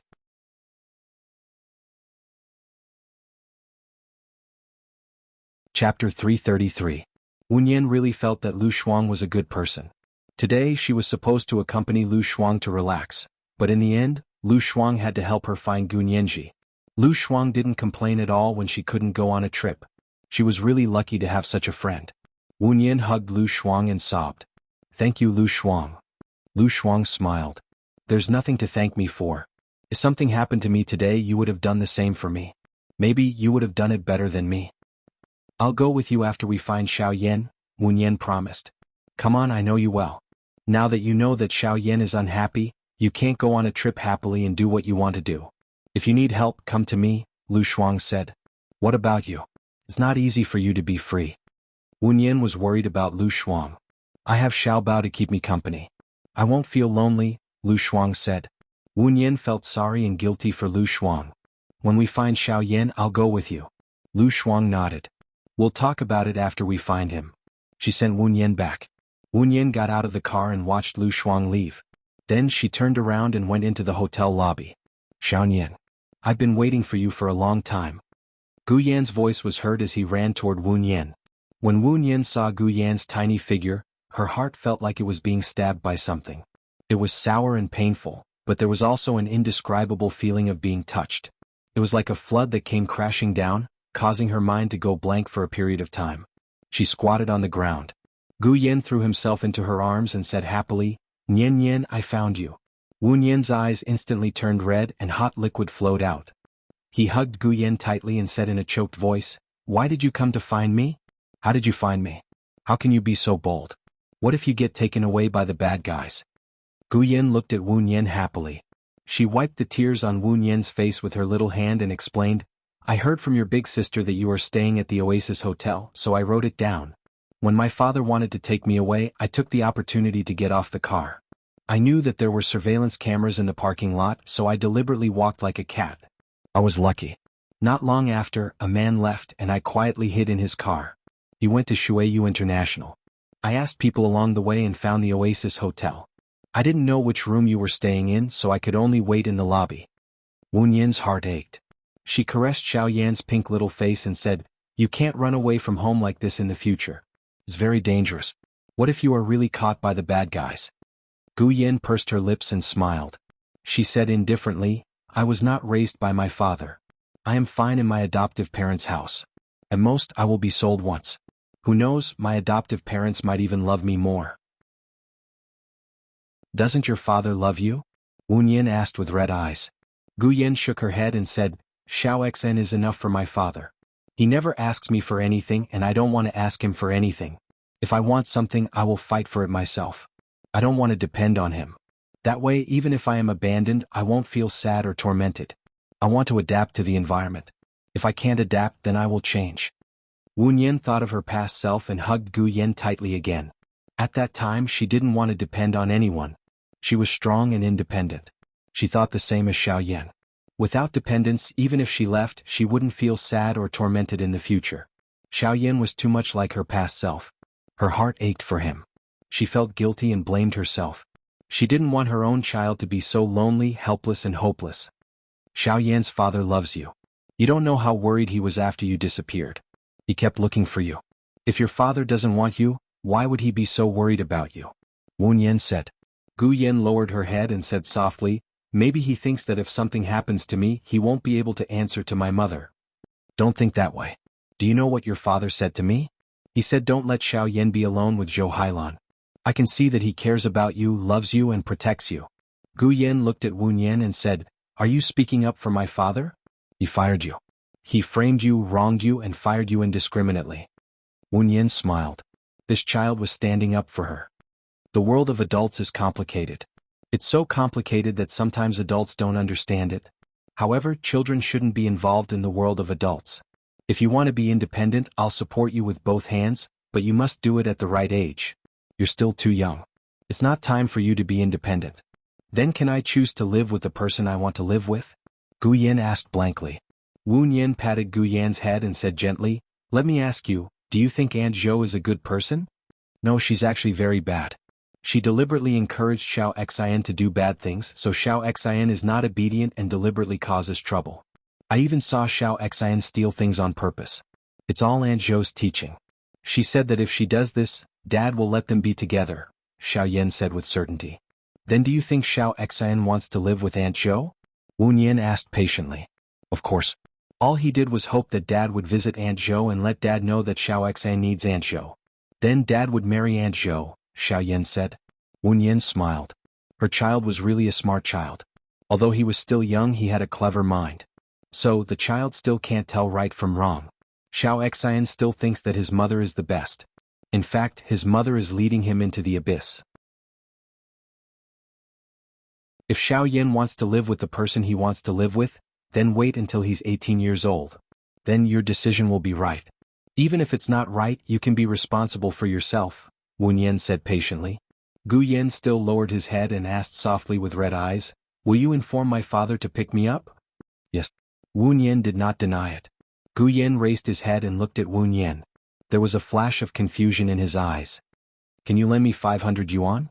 I'll return it to you 10 times more in the future." Wu Yin guessed that he might take the money to his parents in H City. There were several results. 1. He lost his way and became a homeless person. 2. He got into an accident. 3. He returned to his hometown in H City and was picked up by Gu Lingqing. "Go back to my room and rest for a while. You must be tired. I'll go out and get the money for you," Wu Yin said softly. Gu Yin entered her room obediently.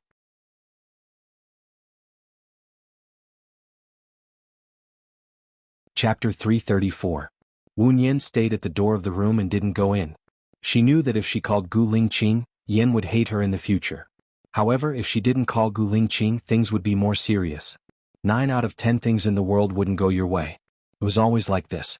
You couldn't have the best of both worlds. Gu Lingqing should be nearby. He would be here in 10 minutes. When he came out of the elevator, he was shrouded in murderous aura. His eyes were sharp and his face was livid. Wu Yin had a bad feeling. She went up and said, "Talk to Yen later." "It's my business whether I talk or not."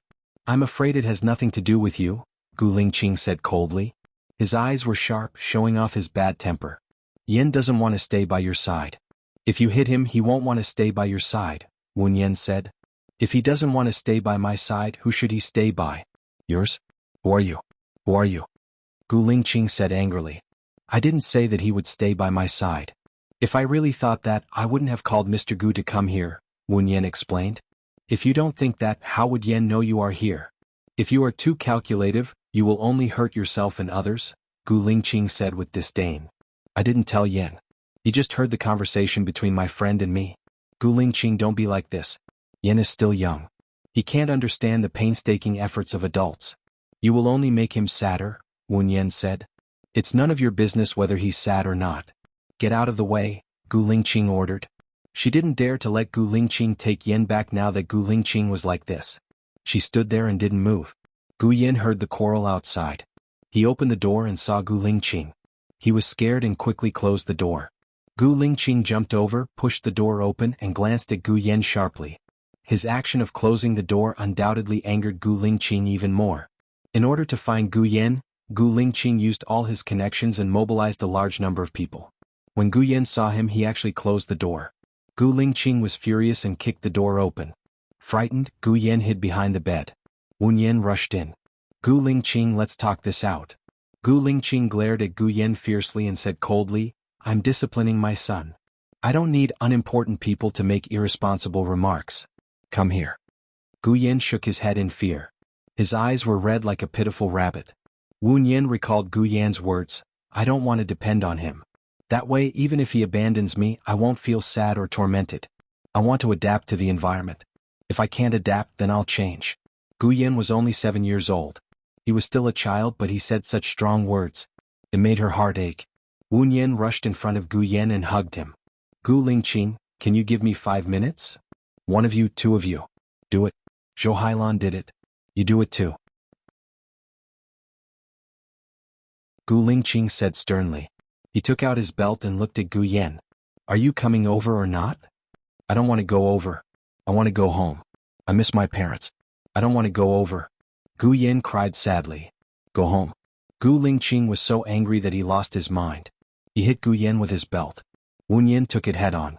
His arm instantly turned red. Gu Lingqing did not calm down. He hit Gu Yan again and scolded, I provide you with food, shelter and education. Isn't this your home? All of you are willful, angry and run away from home. All kinds of people can interfere with my life. I Gu Lingqing want to go home. I want you to go home. I want you to go home. I want you to go home. I want you to find your mother. Wen Yan hugged Gu Yan tightly, withstanding the blows one after another. His back had been beaten until it was lacerated. Fortunately, he hit her. Gu Yan was still a child. His skin was thin and tender. He could not take it. However, Gu Lingqing's last sentence had hurt Gu Yan, and it had also hurt her. He wanted Gu Yan to find his mother. Did he want to beat Gu Yan to death? If he had Baya in his heart, he would not have said that. He knew that Baya cared about this child very much. Tears flowed down uncontrollably. Gu Yan cried bitterly. He did not beg for mercy. Instead, he became more stubborn. Just beat me to death. I want to find my mother. I don't want to stay by your side anymore. You, Xiao Xian and Aunt Zhou can live happily together. Gu Lingqing threw the belt on the ground. He went over and pulled Wen Yan away. He grabbed Gu Yan's small shoulders and pulled him aside. Do you still think you did nothing wrong? You left home for no reason. You know how worried I am. You're not worried about loving me. You're worried about beating me. I can't see your worry, Gu Yan said while crying. If I don't beat you, will I remember? I can find you once or twice. What if something happens? What's the point of finding you? Gu Lingqing said angrily. So what if something happens? If something happens, I'll go and accompany my mother. She's lonely in heaven. Xiao Yan will go and accompany her, Gu Yan said fearlessly. Gu Lingqing clenched his teeth. His eyes were misty and his redness was getting deeper. He said seriously, Who said your mother is in heaven? Your mother is not dead. I've been waiting for her to come back. If you leave and something happens, you won't be able to see your mother again. You're lying, Gu Yan said choking. I didn't lie to you. Your mother is really alive. Gu Lingqing also choked. A tear flowed from his right eye. The tear carried too much pain, longing and helplessness. If my mother is still alive, why isn't she back yet? Xiao Yan was confused. I don't know either. But I believe that your mother will come back one day because there are people she loves and can't forget here. There are also her responsibilities and wishes, Gu Lingqing said with certainty. Xiaoyan lowered his head and cried. Wu Nian turned his face away and cried too. The bitterness in his heart was about to form a flood and drown her. Let's go home with Dad, Gu Lingqing said with a hoarse voice. Gu Yan looked at Wu Nian. Wu Nian's shirt was torn by Gu Lingqing. There were still many bloodstains on it. Dad, send Xiaoyan to the hospital first. Xiaoyan is injured, Gu Yan said with concern. Wu Nian felt even more sad. Her tears were about to burst. Her child was truly an intelligent and kind-hearted person. At this time he still cared about others.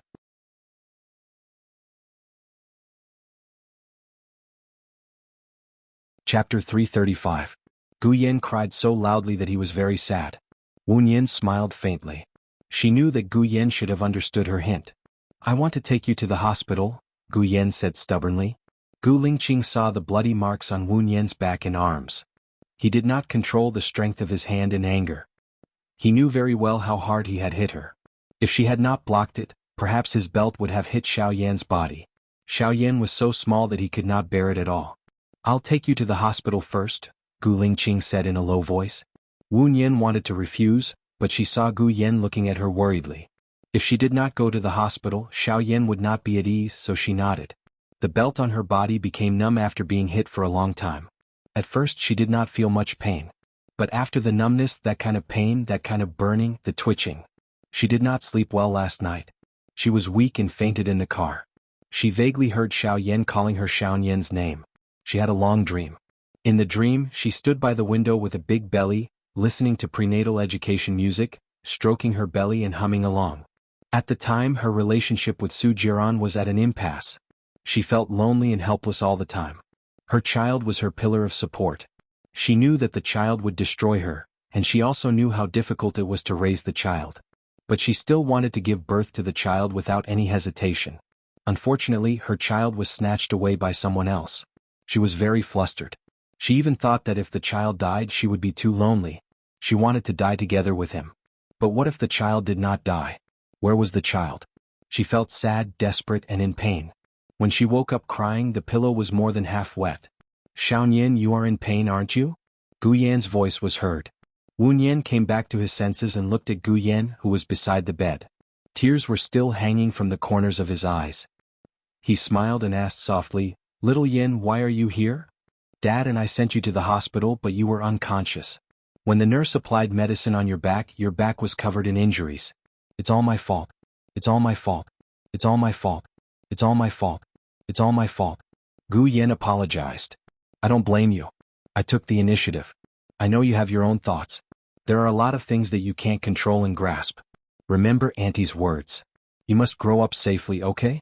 Wu Nian asked. He didn't notice that his tears were still flowing. You must be in a lot of pain. Let me blow it for you, Gu Yan said considerately. He lifted the clothes on Wu Nian's back and blew it. The warm wind flowed through her wounds. Even if it couldn't alleviate the pain, it warmed her heart. Little Yin, Auntie really doesn't hurt anymore. It really doesn't hurt. It's late now. You should go home and rest, Wu Nian said softly. No, I told Dad that I will stay and take care of you tonight, Gu Yan said with certainty. Oh, by the way, Wu Nian looked around and didn't see Gu Lingqing. He asked, Where's your dad? Dad went to buy dinner. He will be back soon. Gu Yan had just finished speaking when Gu Lingqing appeared at the door with a plastic bag. He looked at Wu Nian with a strange expression. He put the plastic bag on the bedside table and said, I'll call the nurse over. I'll pay for all the expenses. I'll also compensate you for the psychological damage. How much do you want? You didn't hit me. I was the one who wanted to be hit. It has nothing to do with Mr. Gu. As for the nurse, there's no need for that. You can call my friend to come. Bring little Yen home and let little Yen have a good rest, Wu Nian said coldly. I bought mullet soup, shredded carrots and tomato eggs. I won't bother you anymore, Gu Lingqing said in a professional manner and held Gu Yan's hand. Gu Yan hid his hand behind his back instinctively. I have to take care of Xiaoyan. Xiaoyan got hurt because of me. You know it's because of you. You shouldn't cause more trouble. Let's go. I'll bring you to see her tomorrow. It's fine if you don't want to come tomorrow, Gu Lingqing compromised. I want to come, Gu Yan said immediately. Then say goodbye to your auntie Xiaoyan, Gu Lingqing said in a deep voice. Gu Yan looked at Wu Nian and said reluctantly, "If you want me to stay with you, I can talk to my father again." Wu Nian was touched by Gu Yan's warmth. He smiled and said, "You should go back and have a good rest. Come and take care of me tomorrow. You need enough sleep to have a good rest.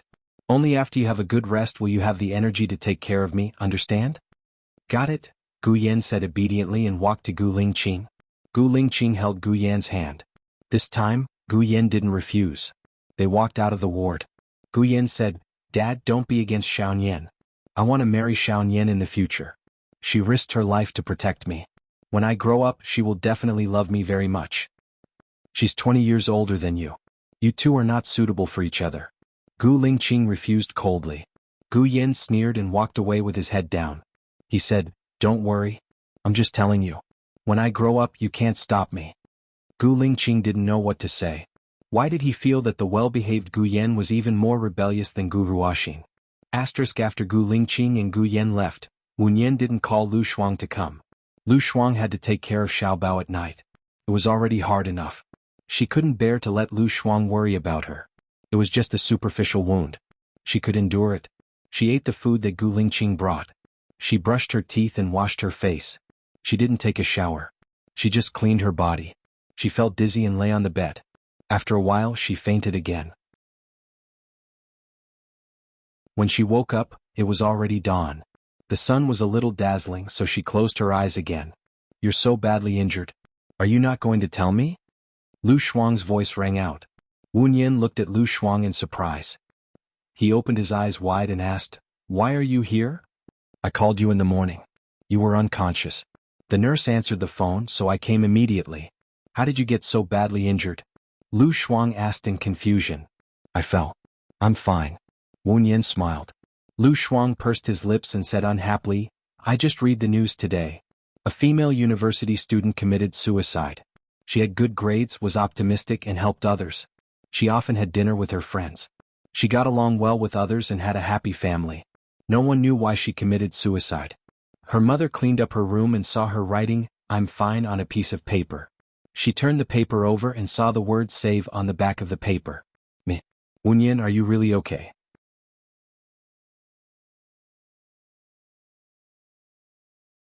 Chapter 336. Wu Nian knew that Lu Shuang was worried about her. That was why he got angry and spoke harshly to her. "It's not what you think. Yen came to me yesterday." Then Gu Lingqing was angry. "When she hit Yen, I was protecting her and she hit me by accident." Wu Nian explained softly. "You can be injured all over if you are not careful. Sister, you can't see your back and I can't either. You are lying." Lu Shuang was annoyed. Seeing that Lu Shuang was serious, Wu Nian sat up and held Lu Shuang's hand. "Believe me, I am fine. Hurry up and look at yourself in the mirror. Your eyes are still red and swollen. You have had surgery on your eyes. You are hurting yourself by crying like this." Lu Shuang urged Wu Nian and helped her up. Wu Nian went to the washroom and looked at her red and swollen eyes. She had cried too much last night. No wonder Lu Shuang didn't believe that she was fine. Wu Nian sighed. She brushed her teeth, washed her face, combed her hair and came out. Lu Shuang waited outside and sighed. He couldn't bear to blame her anymore. "What are you going to do next?" "Next, I don't want to think about anything else. I just want to accompany my good sister on a happy trip," Wu Nian said with a smile. "When we come back from the trip, I will ask Shiniyan to tell her that you can teach in Yan's school." Lu Shuang continued Wu Nian's words. Wu Nian looked at Lu Shuang gratefully, but she also felt a little guilty. "Thank you." Lu Shuang put his arm around Wu Nian's shoulder. "You are welcome to trouble me. I will be angry if you don't trouble me. Don't be alone when you are sick. I only have you now and you only have me. Do you understand?" Wu Nian nodded and said worriedly, "Do you want to reconcile with your parents? After all, it's not your fault. You were forced to do this." "Don't. If they knew that Shiniyan and I have this kind of relationship, they would probably die of anger. Besides, falling out with them is also to protect them, in case Shiniyan does something to my parents. Sai, let's not talk about this anymore. I'll go buy breakfast for you." Lu Shuang walked towards the door. Wu Nian held Lu Shuang's arm and said, "I should be able to leave the hospital now. Let's go together." "All right." Wu Nian went out to find a doctor to write his discharge summary. She dialed Gu Lingqing's number. "Hello, Mr. Gu, this is Wu Nian." "What is it?" Gu Lingqing asked coldly. Hearing his tone, her heart turned cold. She said in a low voice, I'm going through the discharge procedures now. You don't have to come over. I'm already at the door. Tell Xiaoyan. Gu Lingqing hung up the phone after he finished speaking. Wu Nian glanced at his phone. Gu Lingqing's bad temper was really stubborn. He was the one who was wrong. Fine, he was still acting all high and mighty. Wu Nian took a deep breath to regulate her emotions. Go back and drink more water. The wound has already scabbed. If it's itchy, try not to scratch it. I've prescribed some vitamins for you to relieve the itching symptoms. Also, don't drink alcohol and eat spicy food. If you have any symptoms of fever, see a doctor immediately, the doctor said. Okay. Thank you, doctor. Wu Nian took the discharge summary and went back to the ward. When she passed the elevator, she saw Gu Lingqing and Xiaoyan coming out. Xiaoyan. Gu Yan shouted happily and ran towards Wu Nian. Gu Lingqing frowned slightly. She pulled Gu Yan back and reminded, Auntie? The corners of Wu Nian's mouth curled up as he answered, Yes. Gu Lingqing was speechless. He looked at Wu Nian. Wu Nian's eyelids drooped as he looked at him lazily with a hint of provocation. Gu Lingqing was displeased. Don't you have something to tell Xiaoyan? Wu Nian's eyes dimmed. No matter how he provoked her, she would not be able to defeat him. So what if she had vented her anger? She still had to face the predicament. She squatted down in front of Gu Yan and said gently, Xiaoyan, I'm fine now. I'll be discharged soon. Don't worry about me.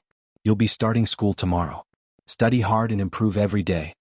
Xiaoyan looked at Gu Lingqing and asked pitifully, Are you really not going to hire Xiaoyan? She's not suitable. Dad will find you a better one, Gu Lingqing said coldly and resolutely. Wu Nian stood up expressionlessly. Ha! Lu Shuang sneered. I was wondering why he wasn't back yet. Turns out he met a beast. Gu Lingqing glanced at Lu Shuang sharply. Then you should have asked your friend to stay away from me. What I regret the most is that I didn't ask Bai Ye to stay away from you. If it wasn't for you, she might not have died, Lu Shuang said angrily. She's dead in your hearts but not in mine, Gu Lingqing said coldly. You'll regret what you did today one day, Lu Shuang said meaningfully. Really? Gu Lingqing asked and held Gu Yan's hand. Xiaoyan, we should go. Gu Yan looked at Wu Nian. Wu Nian looked at him with a gentle smile. Gu Yan lowered his head and followed Gu Lingqing into the elevator. He turned around and looked at Wu Nian again. Wu Nian was still looking at him with a smile. She waited for the elevator door to close in front of her. If Gu Lingqing knows that you're, Lu Shuang? Wu Nian interrupted. Lu Shuang looked at her and reminded, Don't have such thoughts. Promise me he will never know. Even if he knows, you won't tell him. Lu Shuang sighed. Let's go. We'll have breakfast first and then send you back to the hotel. I'll go back and make some arrangements. We'll leave for Chile tomorrow. The hotel should have a buffet breakfast at this time. Let's eat in the hotel. Lu Shuang sent Wu Nian to the hotel. When they passed the lobby, the receptionist stopped Wu Nian. Miss Wu, you paid for your room on Saturday. Are you still going to check in today? Didn't I use my credit card? Can't I just stay for a few days and pay the bill for a few days? Wu Nian was puzzled. No, a man paid the bill for you until Saturday, the receptionist explained. Wu Nian understood. She and Gu Lingqing had agreed to go to work on Sunday.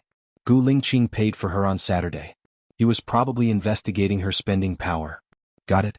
I'll stay for one more night. I'll check out tomorrow, Wu Nian said in a low voice. A man paid for you? Who is he? Lu Shuang asked nosily. Wu Nian glanced at Lu Shuang. Gu Lingqing. Then I don't look forward to it at all. Lu Shuang sighed again. They walked to the elevator. Ding.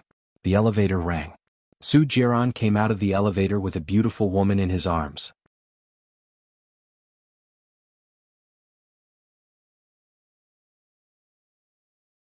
Chapter 337. Aren't you shocked? Her voice is exactly the same as Bai Ye's, Lu Shuang said with a smile and looked at Su Jiran meaningfully. Su Jiran looked at Lu Shuang and a lot of information flashed through his mind. Was it Xinyin who took Bai Ye away? After Bai Ye disappeared, one of my researchers also disappeared. If Bai Ye has been taking the medicine, it's possible for her to survive. You have a rich imagination. Don't try to do anything to my friend, Lu Shuang warned and pulled Wu Nian into the elevator. Su Jiran's chest was moving up and down violently. He looked at Wu Nian's expressionless face. Shock, and in the shock there was also joy in his subconscious. Wu Nian raised his eyes and looked at Su Jiran. His calm eyes were calm. The elevator door closed. Su Jiran's ability is higher than Gu Lingqing's. I was scared to death just now. Touch it, my palms are sweaty, Lu Shuang said with lingering fear. It's useless to be afraid. The calmer you are, the less suspicious he will be. Besides, my bone marrow has been changed. As long as we don't admit it, he will never be able to prove that I am Bai Ya, Wen Yan said rationally. Stay away from him. In my opinion, Su Jiran is scarier than Gu Lingqing. Gu Lingqing would rather hurt himself than Bai Ya, but Su Jiran would rather hurt Bai Ya than let someone take her away. Besides, you have disappeared for 2 years. Gu Lingqing is still alone, and the women around Su Jiran change every day. No, Gu Lingqing is not alone. He has 2 sons. One of them is not yours. It belongs to Zhou Hailan and he is no longer your lover. Shuang complained. His and Zhou Hailan's child didn't go through that kind of method. The child directly adopted his DNA. You can't blame him, Wen Yan explained. Look, you're still speaking up for Gu Lingqing. Weren't you quite fierce to him in the hospital just now? Lu Shuang scolded.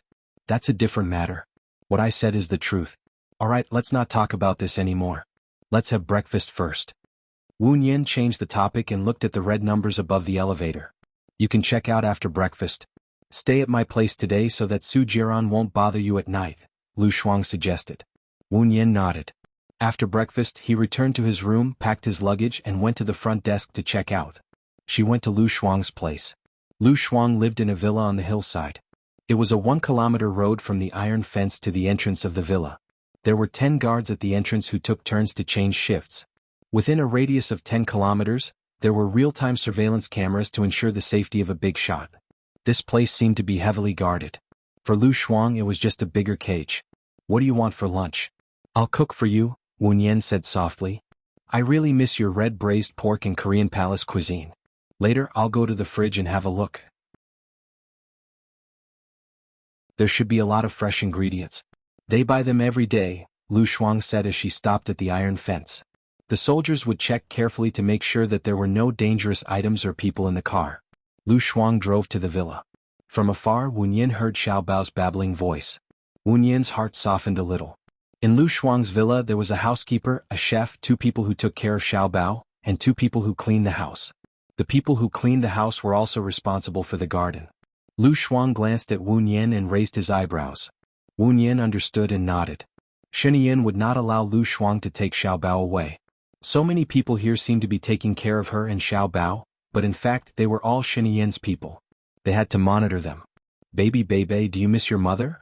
Lu Shuang reached out to Xiao Bao. Xiao Bao immediately reached out to Lu Shuang for a hug. Xiao Bao was now 15 months old. He had learned how to walk, although he still stumbled.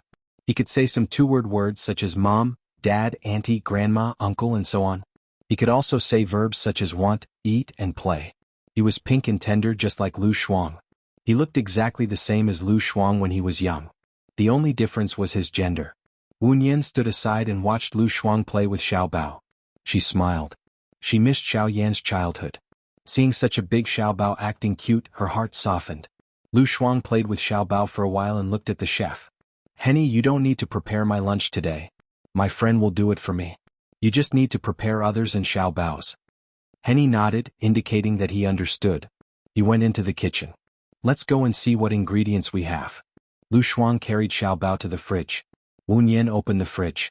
There's pork, chicken feet, and breast. I'll make you braised pork, boiled chicken feet, and curry chicken cubes. How about that? I want to eat now. You know, although Henny is from country A, he has been in France for several years. The dishes he makes are all French. I'm not used to it, Lu Shuang complained. Do you want to talk to Shen Yin and get a chef from country A? Wen Yan suggested. Shen Yin likes country A. He's so picky. I don't know how his wife can stand him. Lu Shuang rolled his eyes. Eat, eat, eat. Xiao Bao pointed at the Yangla milk in the fridge with his small finger. He was drooling. Hey, you little glutton. I don't know who you look like, but you're drooling when you talk, Lu Shuang said suspiciously, but he still patiently wiped the corner of Xiao Bao's mouth with a tissue. Wen Yan glanced at Lu Shuang. Who does he look like? Isn't he a copy of her?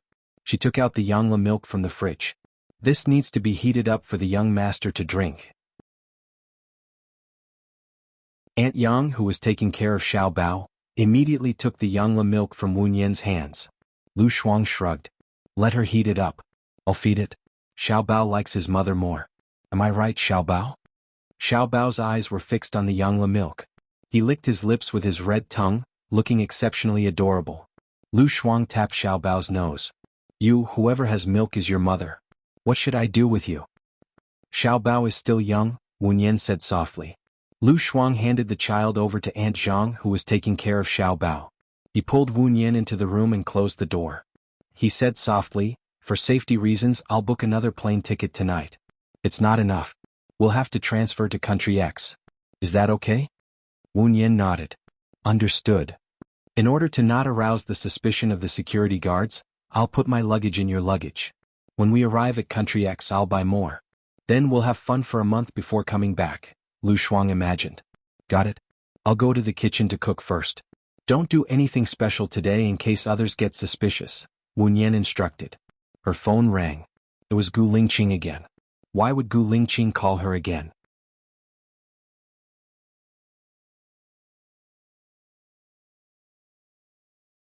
Chapter 338. Xiaoyan, it's me, Xiaoyan. I stole my dad's phone to call you. My dad is in a video conference. Gu Nianji lowered her voice. When Wu Nian heard Gu Yan's voice, her heart warmed as if she was basking in the sun in winter. She couldn't help but smile. What are you doing now? What are you having for lunch? Wu Nian asked with concern. I'm calling you now. I don't know what to have for lunch. Dad will probably take us to a restaurant. Xiaoyan, can I call you often? Gu Yan asked carefully. Of course. After Wu Nian said that, she thought for a moment. You'll be found out sooner or later if you use your dad's phone. It's not safe. I'll go to your house in the afternoon and put the new phone in the shoe cabinet outside your door. You can take it secretly. You can call me when you're not in class. I'll save my phone number inside and help you register a QQ account. That way we can have a video conference. Yeah, that's great. That's a great idea. I'll return the phone now, Gu Yan said happily. Okay. Wu Nian hung up. Lu Shuang had been sizing up Wu Nian. He raised his eyebrows. That kid called you? Yeah. I didn't expect it either. Wu Nian's eyes were smiling. I'm going out this afternoon.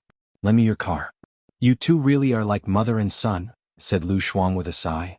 That kid just got to know you and he already likes you so much. She looked at Xiao Bao, her eyes shining with a dark light. Wu Nian held Lu Shuang's hand. You and Xiao Bao won't be separated. I hope so. Lu Shuang took another deep breath. He walked to Xiao Bao and rubbed Xiao Bao's pink cheeks. If possible, I want to give him an ordinary family. Because the room was full of Shen Yan's people, Wu Nian didn't say anything. If he said too much, Lu Shuang would be too arrogant, which would be disadvantageous to her. Wu Nian went into the kitchen and prepared lunch. After eating, she drove Lu Shuang's car out. She first applied for a new SIM card at the mobile business hall and bought a new phone. She entered her number and saved it. She also registered a new QQ called Unforgettable. After everything was done, he put his phone on silent mode, put it in his bag and drove to Gu Lingqing's house. When she got out of the car, she was afraid that she would bump into Gu Lingqing in the elevator. She couldn't explain herself, so she deliberately took the stairs. At the staircase to the 9th floor, she saw 4 men standing at the top of the stairs, staring at Gu Lingqing's house furtively. She had a bad feeling in her heart. She purposely walked to the door opposite Gu Lingqing's and knocked on the door. A beautiful girl opposite opened the door and looked at Wu Nian suspiciously. What's the matter? I'm here to pick up a package, Wu Nian said. No one in my house needs a package? The girl asked in confusion. Wu Nian took a step back and tilted her head to look at the house number. Sorry, I got the wrong house. She knocked on Gu Lingqing's door again. It was Gu Yan who opened the door. He looked at Wu Nian in surprise. When he was about to say something, Wu Nian interrupted loudly. Little boy, I'm here to pick up a package. Are your parents home? Package? Gu Yan was puzzled and looked at Wu Nian blankly. Wu Nian entered the door and said to Gu Yan in a low voice, Close the door. Gu Yan obediently closed the door. Xiaoyan, why are you back? Wu Nian stuffed the phone into Gu Yan's hand. Hide it. When Gu Lingqing came out of the study, Wu Nian immediately stood in front of Gu Yan, blocking Gu Lingqing's sight. Because of her guilty conscience, her face was as red as a peach. Why are you here? Gu Lingqing asked suspiciously. When I went back yesterday, I found that the earring was missing. I guess that it might have fallen in your house, so I came to look for it. By the way, when I came up the stairs, I saw 2 people sneaking around at the entrance of the corridor. They were staring at your door. You'd better find someone to check it out. Wu Nian said the main point of her knocking on the door. If she hadn't found that there was something strange outside, she would have just put the phone in the shoe cabinet outside and left. You climbed the stairs to the 9th floor? Gu Lingqing squinted his eyes and examined her.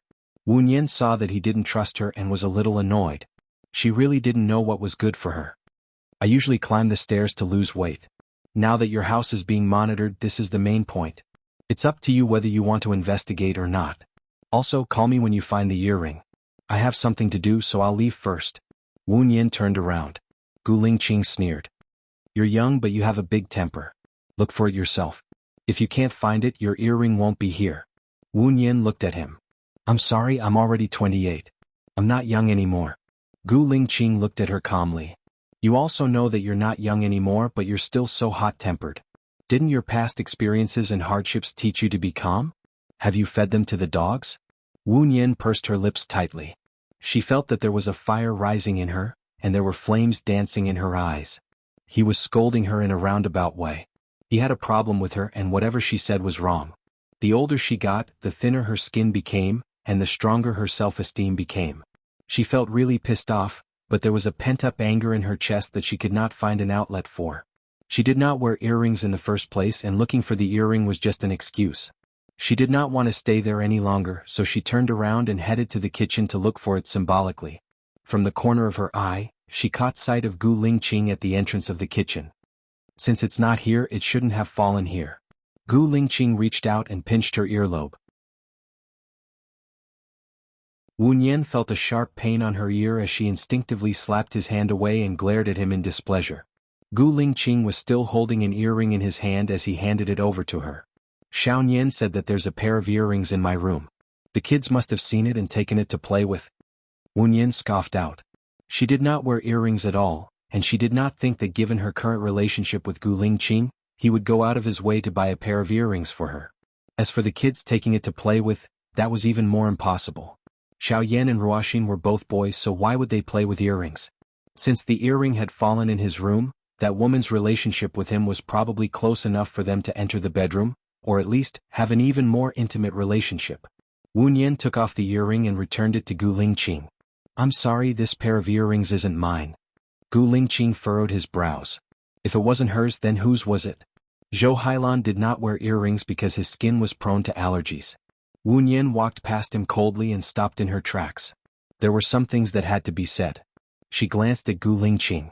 Mr. Gu is in the prime of his life, and he's been widowed for many years. It's normal for him to have some physiological needs. But after all, you have 2 kids in such a small place, and it's not suitable for you to live at home. I suggest that you go to a hotel to relieve yourself.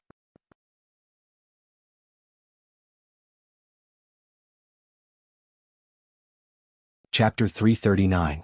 What does it have to do with you? What does it have to do with you? Along the way, Wu Nian kept thinking about this sentence.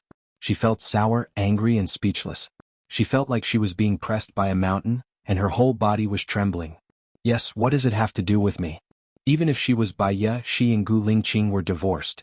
It had nothing to do with her what kind of woman Gu Lingqing was looking for. Moreover, she was Wu Nian now. Yet she still felt sad. Her eyes were stinging and she wanted to cry. It was so hard to suppress it. She parked the car by the side and leaned on the steering wheel to ease her agitated mood. Knock, knock, knock. There was a knock on the window. Wu Nian looked up and saw it was the traffic police. She opened the window. The traffic police saw that she didn't look well. Are you okay? Did you drink and drive? You can't park here. I didn't drink and drive. I just felt a little uncomfortable just now. I feel much better now. I'll drive away right away, Wu Nian said softly. The traffic police saw that her attitude was good, so they let her go. When Wu Nian returned to Lu Shuang's place, it was already 17 o'clock in the afternoon. Why did you take so long to send me a phone? I was going to call the police if you didn't come back, Lu Shuang said worriedly. There was a small accident and I was delayed. I'm sorry, Wu Nian said worriedly. You will move out tomorrow. Don't you want to stay a few more nights? Xiao Bao and I will miss you very much, Lu Shuang said deliberately in front of the housekeeper and the housekeeper. Wu Nian smiled. She immediately understood Lu Shuang's purpose. I've troubled you enough today. By the way, let's take Xiao Bao to the amusement park tomorrow. I know a pretty good amusement park with good hygiene and environment. Wu Yin cooperated and said, "That's right." Okay. Lu Shuang held Xiao Bao's soft hand and teased Xiao Bao. "Xiao Bao must be bored at home. Tomorrow Andy will take us out to play." "Madam, it's too hot outside. Young master needs to take an afternoon nap. It's not appropriate for him to go out and play," Aunt Zhang advised. Lu Shuang looked at Wu Yin. "Is the playground you mentioned indoor or outdoor?" "I won't go to the outdoor one. It's too hot. Xiao Bao is still Xiao Bao's baby. It's outdoors. It's not far from the hotel I'm staying at tomorrow. We can rest in my hotel after dinner," suggested Wu Yin. "The food outside is not clean. Young master is not at the age where he can eat whatever he wants," Aunt Zhang objected again. "Then just prepare more milk powder, rice paste, and baby's happy meal. Anyway, little Bao only eats these things at home." Lu Shuang's face turned sullen. Young master is still young. No matter how fun the playground is, it's not suitable for him. Lu Shuang was annoyed. "Are you done yet? As Xiao Bao's mother, I want to take Xiao Bao out to play." "It's not up to you, the nanny, to say anything. I'll take responsibility if anything happens." "You're not the one who says you'll take responsibility. Sir has instructed that you can go out for a day or two, but Xiao Bao is not allowed to go out casually," Aunt Zhang said with her head lowered. Lu Shuang understood. She picked up her phone and called Shiniyin. Shiniyin hung up and didn't pick up. Lu Shuang called again. She didn't care if Shiniyin had something important to do or if she hated her. She couldn't wait for Shiniyin to hate her and ask her to get lost. She called Shiniyin continuously. On the fourth call, Shiniyin answered. "What's wrong, baby?" "I'm at the reception now." It sounded like Shiniyin was in a good mood. She didn't lose her temper. Lu Shuang shuddered. "Who's your baby? Don't be so disgusting." Shiniyin chuckled and asked knowingly, "Who made you angry?" Lu Shuang took a deep breath and tried to calm herself down. "I'm going to take Xiao Bao and Wu Yin to the playground tomorrow. When I come back at night, let me and Xiao Bao out." "Okay. Take Aunt Zhang and Aunt Yang with you. They'll help you take care of Xiao Bao. You'll have time to chat with your best friend," Shiniyin said straightforwardly. Lu Shuang pursed her lips tightly. She didn't want Aunt Zhang and Aunt Yang to go with her. They were there to keep an eye on her. She wanted to go abroad with Wu Yin for a month. But if she said directly that she didn't want to take them with her, Shiniyin would definitely be suspicious. "Why don't you say anything? Are you not satisfied with my arrangement? Don't tell me you have other plans?" When she said the last sentence, Shiniyin's tone became cold.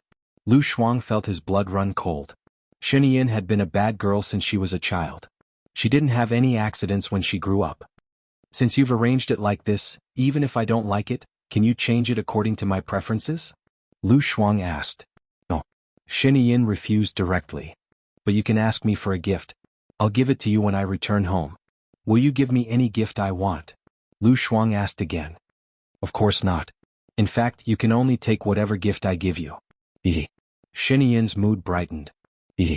Lu Shuang also laughed. His laughter was cold, with a bit of mockery and perfunctory tone. She directly hung up the phone. "Oh, I don't care what you give me." Wu Yin looked at Lu Shuang worriedly. "You didn't agree?" He agreed. "Let Aunt Zhang and Aunt Yang go with us." Lu Shuang helplessly held Wu Yin's hand and ordered Henny, "Send dinner to my room." "Yes."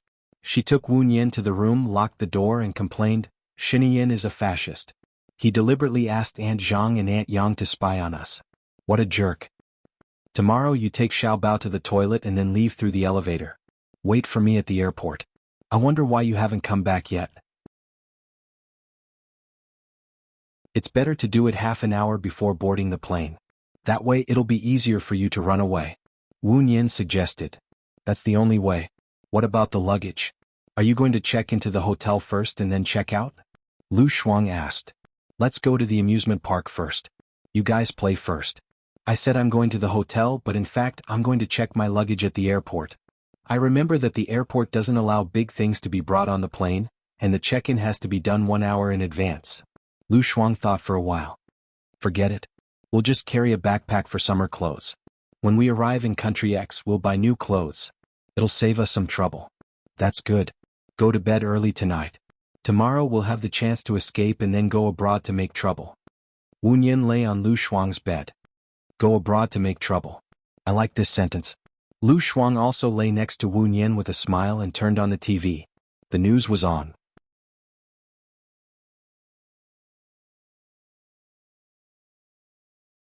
Chapter 340. What's wrong? Lu Shuang asked worriedly. Room 901, Block 82 of Wisteria Garden is where Gu Lingqing lives. Wu Yin murmured. Her heart was beating fast, and the person she met at the entrance of the corridor flashed through her mind. She felt restless, got up from the bed and subconsciously dialed Gu Lingqing's number. She wanted to know if they were safe. The phone rang and she remembered Gu Lingqing's words. What does it have to do with you? She hung up the phone again. Not only would Gu Lingqing not tell her, but he would also scold her and even suspect her. Maybe she should call Xiao Yin? But if Xiao Yin was by Gu Lingqing's side, wouldn't she be exposed? The phone rang. She saw that it was Gu Lingqing calling back. Her back stiffened and she swallowed her saliva. What's the matter? Gu Lingqing asked coldly. His voice was low and hoarse, as if he was suppressing his temper that was about to explode. Have you found the owner of the earring? Wu Yin found a topic and asked. The girl opposite me. She came to play last time and left it at my place. Gu Lingqing said in a low voice. Oh. Wu Yin answered, lowered her eyes, and thought of the beautiful girl opposite Gu Lingqing's house. She would come to his room to play. It seemed that they had a good relationship. Is there anything else? No more hanging up. Gu Lingqing said coldly and harshly. She heard the impatience in his tone. He was already impatient with her, so why was she afraid that he would suspect her? I saw the news on TV that your house was on fire. Is your family okay? First of all, the fire at my house has nothing to do with you. Secondly, don't you think that you care too much? With your identity, even if my house is on fire, the safety of my family has nothing to do with you. Gu Lingqing said coldly. Wu Yin held the phone tighter. She took a deep breath and then another deep breath. She knew that she would get such an answer when she called Gu Lingqing. Seeing that she informed him that he was being monitored, he shouldn't have such an attitude. Unfortunately, there was no such thing as should or shouldn't in this world. The only thing that mattered was whether others wanted to or not. I really don't see eye to eye with you. Wu Yin hung up the phone and threw it on the bed. Lu Shuang looks at Wu Yin. Are you mad at Gu Lingqing again? Gu Lingqing's personality is like that. Back then, when I was in the military, I always took a detour when I saw him from afar. His temper is unusually bad. I really don't understand how you could fall in love with someone like him. He's a little gentler. It doesn't match at all. Wu Yin lowered her eyes. The scene of him sacrificing himself to save her flashed across her mind, and the scene of him smiling at her. Her emotions gradually calmed down. He treats me well, Wu Yin said softly and sat next to Lu Shuang. He. Lu Shuang denied it with a smile. He placed his hand on Wu Yin's shoulder and said bluntly, that's because the Su Jiran you met was worse. So, as long as there's a man who's slightly better than Su Jiran, you'll feel good. Wu Yin's eyes became misty. She fell onto the bed and stared at the white ceiling. Was it because she and Gu Lingqing hadn't seen each other for too long? It had been so long that she had forgotten how much they loved each other in the past. Her heart was aching because of the memories, the reality, and the helplessness. It was so painful that she closed her eyes. Tears flowed out and wet her cheeks. Xiaobai, are you crying? Are you still in love with Gu Lingqing? Lu Shuang asked, his heart aching. Wu Yin opened her eyes. Her eyes were red. She smiled. I'm crying because I'm reminded of the past. There's no love in my heart anymore. You know. Don't be so pessimistic. There's a cure for your illness. You had to take injections every month in the beginning. Now you don't have to take injections for half a year. Science is improving. As for your physique, you'll slim down after you stop taking the injections. I think you're much thinner than you were 2 months ago. Lu Shuang encouraged. Wu Yin smiled. She didn't care about her physique or her appearance. She wanted to be healthy. But if she couldn't even be healthy, she would just go with the flow. She wouldn't force it. After experiencing life and death a few times, she might have seen through it. Her phone rang. She saw that it was Gu Lingqing and picked it up suspiciously. What's wrong? I feel that there's still something unsaid. Gu Lingqing said in a low voice. Say it. You won't be able to hear anything good from Mr. Gu. Wu Yin was mentally prepared. Today, a girl from the other side came over to play. I went to deal with the people who were watching me outside. The girl made wontons for the children, but I forgot about it and caused a fire. Fortunately, it's not serious. Thank you for telling me that there's someone watching me. But this matter ends here. In the future, there's no need to contact me again. Gu Lingqing said coldly. Got it. Wu Yin hung up the phone in front of him and pulled Gu Lingqing's number into the blacklist.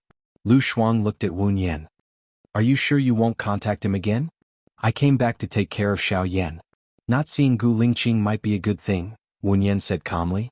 Lu Shuang hugged Wen Yan's shoulders tightly, as though she was giving her a powerful comfort. You will find someone better, someone more suitable for you. After suffering comes happiness. In the future, there will definitely be a man as gentle as water who will care for you and protect you. Wen Yan just smiled. She really couldn't love anymore, but Lu Shuang meant well. She didn't want Lu Shuang to worry. Henny sent their dinner to the room. After they finished eating, they coaxed the child for a while. When the child went to sleep, they went to sleep too. Wen Yan lay in bed for 2 hours, but she couldn't fall asleep. She didn't want to wake Lu Shuang up by tossing and turning, so she got up and went out. She sat at the door and looked up at the sky. There was no moon or stars in the sky. It was close to September and there was still the warmth of summer. The chirping of the insects was especially loud in the quiet space. But there was also a sense of loneliness. Mosquitoes flew around her, but they didn't bite her. The corners of Wen Yan's mouth twitched. Her blood was full of viruses, but it was good for her too. Mosquitoes didn't dare to get close to her. She leaned against the doorsill and looked into the distance quietly. 7 in the morning. Gu Lingqing received the video taken by an Ing. She saw Wen Yan sitting quietly at the door. Most of the time she was in a daze. Occasionally she would smile as if she was thinking of something happy. But sometimes she would cry as if she was thinking of something sad. Gu Lingqing's gaze was deep. She made a call and said in a low voice, "How long has she been sitting at the door?" "From 11 p.m. until 3:20 p.m. in Ling City. She only returned to her room after that." "There's something I'm very curious about," an Ing reported. "What is it?" Gu Lingqing was puzzled. "You're tuning in to the Han Li's Wuxia Chronicles YouTube channel. We're so grateful for your support, and don't forget to subscribe to join us on this incredible journey through captivating stories.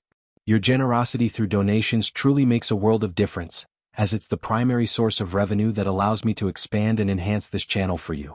Thank you from the bottom of my heart for being a part of this adventure."